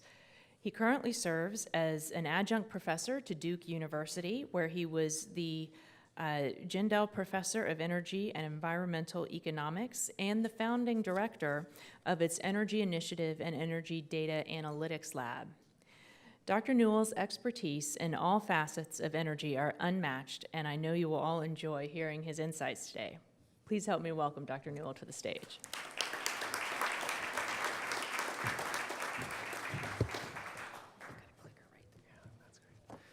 Thank you, Emma, and thank you also, Clint, for the kind invitation to speak with you here today. It's really an honor to be with you and alongside the experts that we've heard from over the course of the morning. As we digest all the information we've heard today, and as we consider what might be around the corner, I'd like to focus on a part of the energy system that has undergone profound changes in the last 10 years or so, the oil and gas sector. As we've heard several times this morning, the fundamentals of global oil and natural gas have shifted over the last decade, and the United States has played a leading role in that dynamic. But businesses, governments, and communities are still trying to fully understand the many implications of these changes. To help with that, I want to speak today about the demand for oil and gas, the supply of oil and gas, and the infrastructure and markets that connect demand and supply.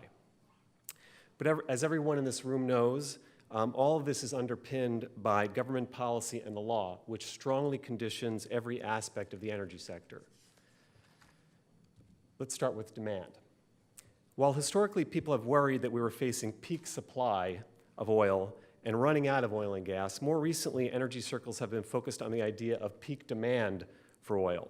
Peak demand essentially means that global consumption of petroleum products like gasoline and diesel have either already plateaued or will do so soon and will only go down over time. If you look at countries like and continents like Europe and North America, where increased energy efficiency in vehicles has had a large impact on reducing demand for oil, peak demand looks like something quite plausible. In fact, in the advanced industrialized countries of the OECD, oil consumption in 2016 was 8% or 3 million barrels per day lower than it was in 2005.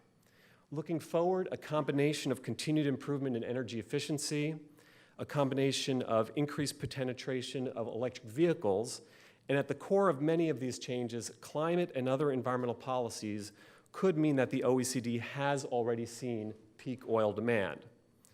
But when we broaden our view to non-OECD countries, other nations, and in particular focus on the fast-growing economies in Asia and the Middle East, the idea of peak demand starts to break down. Since 2005, growth in oil demand from the non-OECD nations has more than made up for the declines in the developed economies, like the US and in Western Europe. Compared with 2005, non-OECD nations now consume 15 million more barrels per day, resulting in a global increase in consumption of 12 million barrels per day over that period. And as we look forward, forecasts from government, companies, and research organizations are mostly in agreement on two things. Oil demand in the OECD is flat or slowly declining, and demand in non-OECD is growing. We've published a series of reports at RFF called the Global Energy Outlook that compares these forecasts to one another, and this is one of the major findings. This figure, which comes from that work, shows past history and future projections of oil and other liquids consumptions in million barrels per day from BP, ExxonMobil, the U.S. Energy Information Administration, the International Energy Agency, and OPEC, so a wide variety of perspectives. It highlights the projected shift in oil demand from the West, including in the Americas and Europe, to the East, including Asia, Africa, and the Middle East. It illustrates the broad trend that the most robust area of consumption growth and the locus of energy trade is moving from the global West to the global East.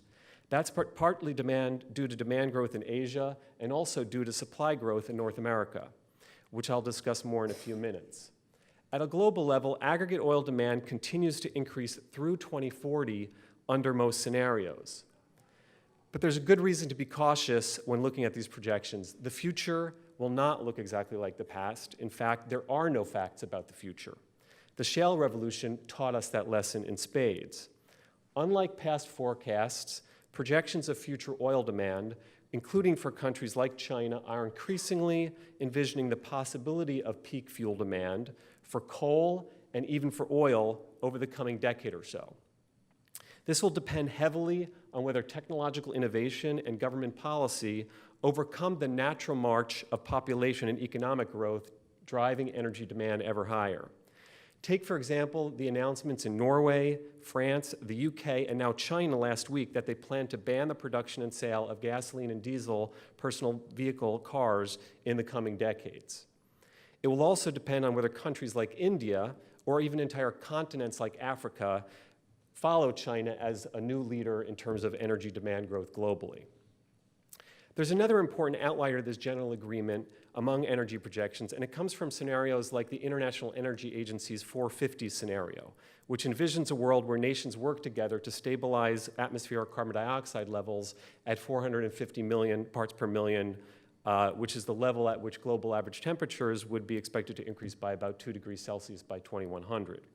To reach this 2-degree target that is laid out in the 2015 Paris Climate Agreement, oil demand would need to decline, as shown in the solid green lines on this figure. It would need to decline more rapidly in Western countries of the OECD, and in the non-OECD, it would need to flatten out at current levels until about 2030 and then start to decline. The future looks more bullish for natural gas consumption, which grows by 50 to 60% in International Energy Agency scenarios that assume that climate policies either stay the way they are or increase moderately or incrementally. Gas consumption even increases in the IEA's much more ambitious Force 50 scenario that I just described, in which case gas plays an important role in the electricity sector where it reduces CO2 emissions by displacing coal consumption. That brings us to oil and gas supply. Over the past several years, the United States has become the largest producer globally of oil and gas, both individually for each fuel and for the two combined.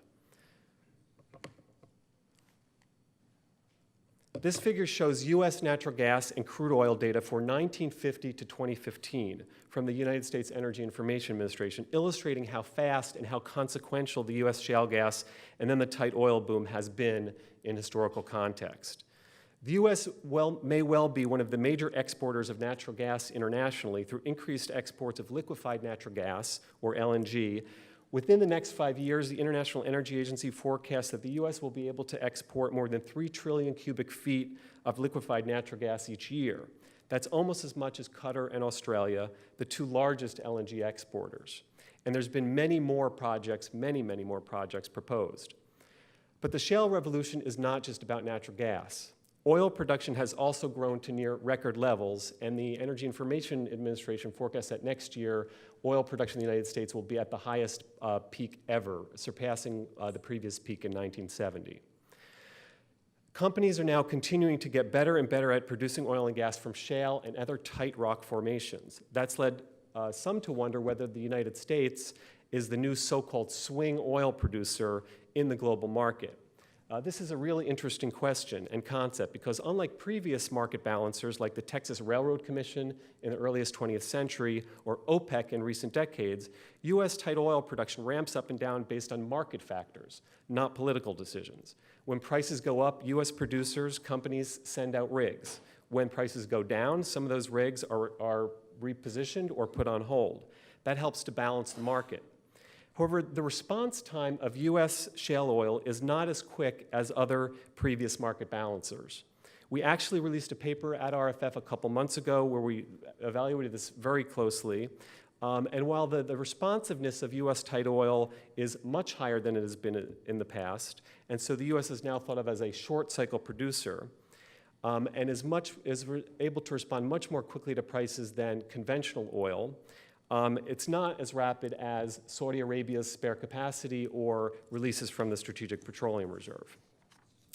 So although shale helps to balance the global oil market, it does not insulate the United States from the geopolitics that continue to shape oil prices. All of that said, the shale revolution has helped drive oil prices down and keep them low since late 2014. The benefits of these lower prices are substantial, saving the average U.S. household hundreds of dollars per year. But with a much larger U.S. oil industry than 10 years ago, low oil prices are not an unalloyed good, since a drop in oil prices has a negative effect on producers, even while those low prices benefit consumers. A related concern with low oil prices is the potential for underinvestment. In 2016, global oil and gas investment was about $650 billion, but this is almost 40% lower than it was in 2014. This might seem like a minor issue, but all oil and gas wells naturally decline over time. Just to keep oil production at its current levels, producers need to bring online something like 4 million barrels per day of new oil production every year.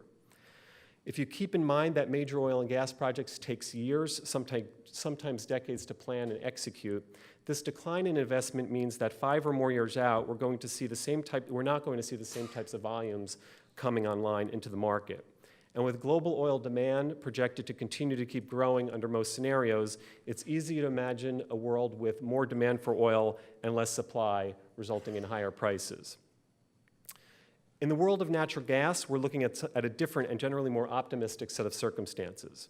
In short, global natural gas markets are becoming more integrated, and that's a good thing.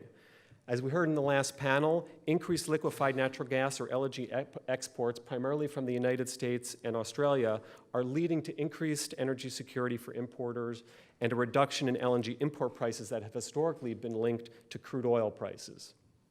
The spread of LNG, again with the United States playing a leading role, will help reduce natural gas prices for big importers in Asia and Europe. However, it will not reduce the importance of pipeline gas. When we look at projections for regional gas demand over the next few decades, demand for LNG grows the fastest, but demand for pipeline gas also increases. For Europe, Russia continues to be the largest source of imported natural gas. In fact, Europe in 2016 imported more gas from Russia than it has in any other year previously. So even though increased LNG from the United States will diversify supplies and moderate market power, Russia will continue to be a key player in the natural gas market, particularly for Europe and increasingly for China as well. That's a whirlwind tour through global oil and gas supply and demand. As I mentioned at the outset, the thing that links demand and supply together is infrastructure and its markets, underpinned by policy and law. High-profile debates over projects like Keystone XL or Dakota Access pipelines have raised the profile of energy infrastructure in the United States in recent years. But even more recently, we've seen the importance of energy infrastructure through a different lens, through the lens of vulnerability. Hurricane Harvey highlighted the vulnerability of U.S. petroleum sector and its concentration along the Gulf Coast. Hurricane Irma highlighted the vulnerability of the electricity grid to high winds. We heard earlier today about the vulnerability of energy system to cyber attacks. To some degree, vulnerability is inevitable in the energy system as in any other large integrated system. The scale of its operations are so vast, with so many interdependent pieces, that it is simply not possible to protect against every eventuality. What's more, climate change is likely to increase the vulnerability of key parts of the energy system through rising sea levels, hotter summers, and more severe storms. There's other challenges as well developing energy infrastructure. Local opposition to the build-out of infrastructure is nothing new. The concept of NIMBYism has been with us for a really long time. But as energy development continues to grow in the United States, infrastructure has to keep pace. And that has created potential for more conflict between developers and local residents. At RFF, we've been engaged in research on how energy developers can work with communities to address these concerns. But it is clear that energy infrastructure is facing challenges on multiple fronts as it deals with both increased demand and increased supply of energy. So what's the best way to deal with the risks and uncertainty surrounding energy infrastructure and markets? How do we make them more resilient in the face of an uncertain future? Although we've talked for a long time in the United States about the notion of energy independence, when it comes to the infrastructure markets that tie the energy system together, a focus on energy security and interdependence is a better strategy. Building on comments from Ernie Moniz earlier, one fairly simple but effective definition of energy security is an energy system that is resilient in the face of disruptive events. It is an energy system that can withstand and recover quickly from difficult conditions that will inevitably arise in one form or another. To strengthen this energy resilience, it is important to strive not towards energy independence, but instead to integrate even more fully into global energy markets. That means deepening ties between the United States and the rest of the world, and it means deepening ties between different parts of the United States. When a hurricane disrupts oil production, refining, and distribution along the Gulf Coast, an energy system with strong infrastructure and a deep network of trading partners allows big cities along the East Coast to import gasoline and diesel from other nations. That's interdependence. Deep and liquid global energy markets allowed Japan to keep the lights on after it shut down nuclear power plants in the wake of the Fukushima disaster. That's interdependence. A resilient and interconnected energy system doesn't just help during a crisis, it also creates opportunities for US consumers and producers. A more deeply integrated electricity grid allows massive wind farms in Kansas and Oklahoma to send electricity toward big eastern cities, and there are many, many more examples. One more crucial benefit of integration of the global energy system relates to the challenge of climate change. To address climate change, our energy system will need to undergo substantial changes in the coming decades. It's a big challenge, and it's a challenge that can only be met effectively by well-designed policies within country and coordinated efforts across nations. You also need well-functioning markets. And markets thrive when they're underpinned by a sound institutional framework grounded in law and in societal norms. Energy infrastructure investments often run into the billions of dollars, as everyone in this room well knows, and no developer is going to invest without clear rules of the road. But how can we enable a predictable planning process for infrastructure when it might encounter strong opposition, as it increasingly has? How can policymakers address environmental concerns and still encourage much-needed investment in the energy system? In addition to working closely with communities to manage local concerns, the answer is one we've been focused on for a long time at RFF: carbon pricing. Policies that apply a broad-based price on carbon, either in the form of a carbon tax, a fee, or a cap-and-trade system, can address environmental concerns and at the same time provide a predictable, clear pathway for investment. The potential revenues raised by such policies can also play a role in broader tax reform, here in the United States at least. As I conclude, you might wonder how I ended up talking about carbon pricing with a presentation titled Global Energy, Oil and Gas Market Trends, but I think the connection is clear. Our economies, our energy system, and our climate are all tied together in a deep way globally. As a result of ongoing shale gas, tight oil, and a host of other energy innovations, the U.S. has more of an interest than ever in becoming more deeply integrated into that global energy system. That integration enhances energy security at home as well as abroad. Looking forward, global energy markets are going to continue to change. Technologies will change, energy demand patterns will change, geopolitical dynamics will change. To adapt, we need a well-functioning, transparent, and competitive energy markets to enable smooth and rapid responses to these changes. Well-functioning markets will be essential to ensuring our energy security and increasing our chances of successfully meeting the climate challenge. In my view, a predictable, broad-based price on carbon that takes into account climate impacts in an appropriate way fits the bill for getting markets to function appropriately and sends the right signals to producers, consumers, and innovators. And while it's not a silver bullet, I think that comprehensive climate policy is also essential to overcoming the increasingly contentious dynamics surrounding infrastructure planning.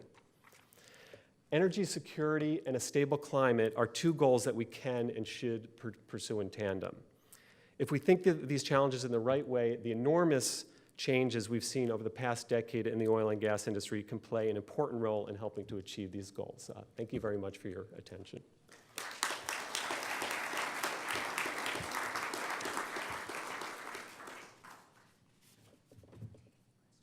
I can take a couple questions if we have time. We've got a few minutes left. If there are any questions for Dr. Newell? Okay.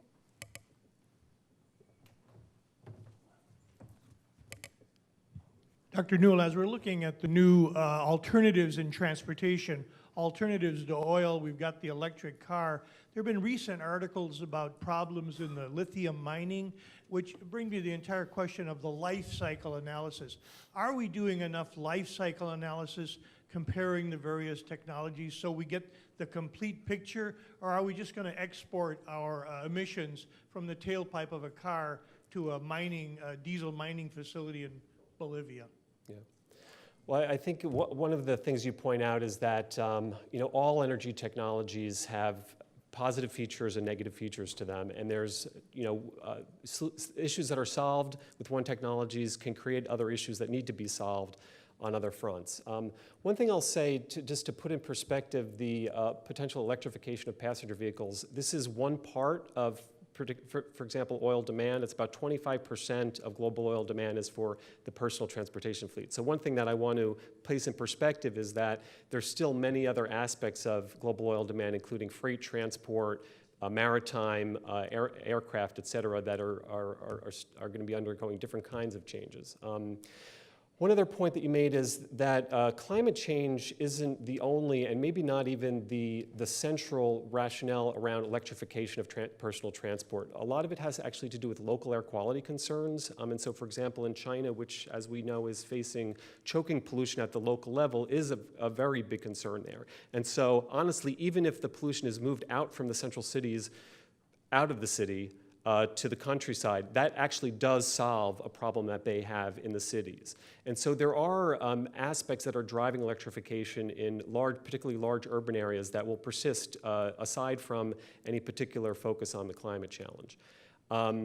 Issues related to battery innovation that you pointed out, I mean, there's a continued need for very significant innovation in batteries in order to bring the cost of electrical vehicles down in order for them to compete effectively with internal combustion engines. That's actually has come down a lot, I think more quickly than many have expected, kind of following in a similar pattern of solar power that has followed over the last few years. In fact, I think one of the questions that's on many people's minds, if what China did to the cost of solar panels happens to electric vehicles, these kinds of shifts could be very dramatic and much quicker than people think. That doesn't mean there won't be unresolved problems with battery recycling and battery storage, and et cetera, but I think that the next 5 or 10 years will be very important in us fully understanding the implications of electrification of the vehicle fleet. Is it safe to say that for the next 15 years, the United States is energy independent of the rest of the world? No, that's not safe not? to say, because the United States is deeply integrated globally in all aspects of our energy system. Even if we were to import no oil, that doesn't disconnect us from global oil markets. In fact, as the U.S. has increased its domestic production of oil and gas, in many ways we've become increasingly interconnected with the global market system. Now, first with potential exports of reductions in imports of liquefied natural gas, but now exports of liquefied natural gas, increased exports of U.S. petroleum products, now export of crude oil of different slates. So we are deeply integrated, and I don't see increased production domestically separating us from the global market. Quite the contrary. Except for internal consumption, right? Our consumption is Well, our consumption is driven mostly by domestic economic and population growth are the key factors. Our consumption is connected globally. I was referring mostly on the production side. The way that we're connected globally is often through technology. It's also through global trade and manufacturing. It's through global movement of people. So our consumption is also in many ways deeply connected globally, but I think on the supply side, even more so.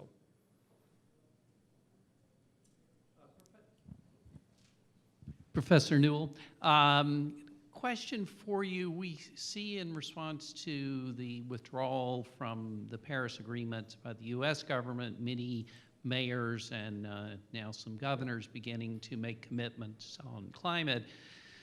In a number of cases, we see that manifesting itself in a commitment to 100% renewables on the electric side in some cases, very immediate future. Can you speak a little bit about what the ramifications of those type of commitments might be and how advisable are those? Yeah, good question.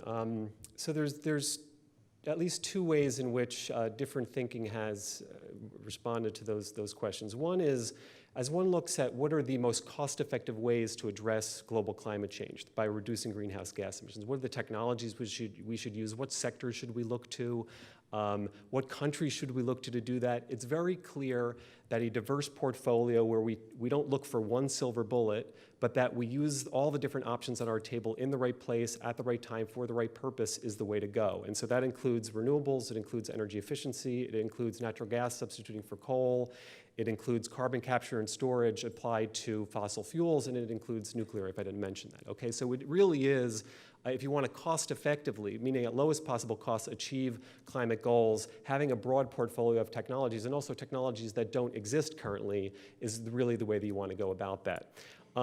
There is though, a very strong orientation and interest on the part of policymakers at different levels in the United States, be it particularly at the state level in renewable energy. This is driven not just by global climate concerns. In fact, it predates that. There's a lot of drivers there.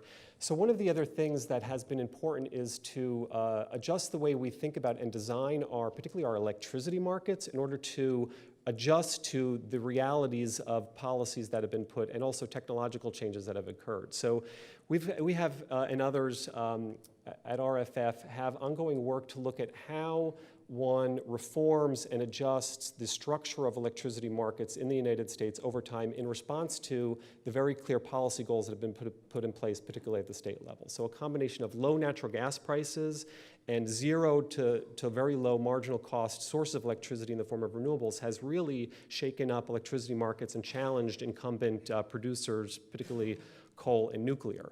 How one adjusts those markets in order to allow for investment to proceed, how to basically adjust to state-level policy goals and changes in technologies is a critical issue that many people are focused on.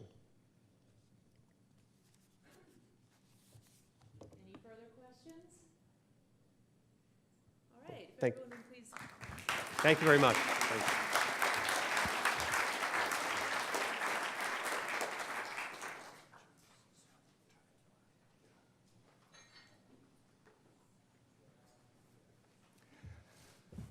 Ladies and gentlemen, you'll be thrilled to hear, since we had so many speakers accept our invitations that we had no breaks for the first time in our Energy Outlook event. So you will be thrilled to hear that we are now concluding our event, and we're so glad that you were able to join us. We look forward to working with you arm in arm to tackle some of the challenges you heard about today. Thanks so much.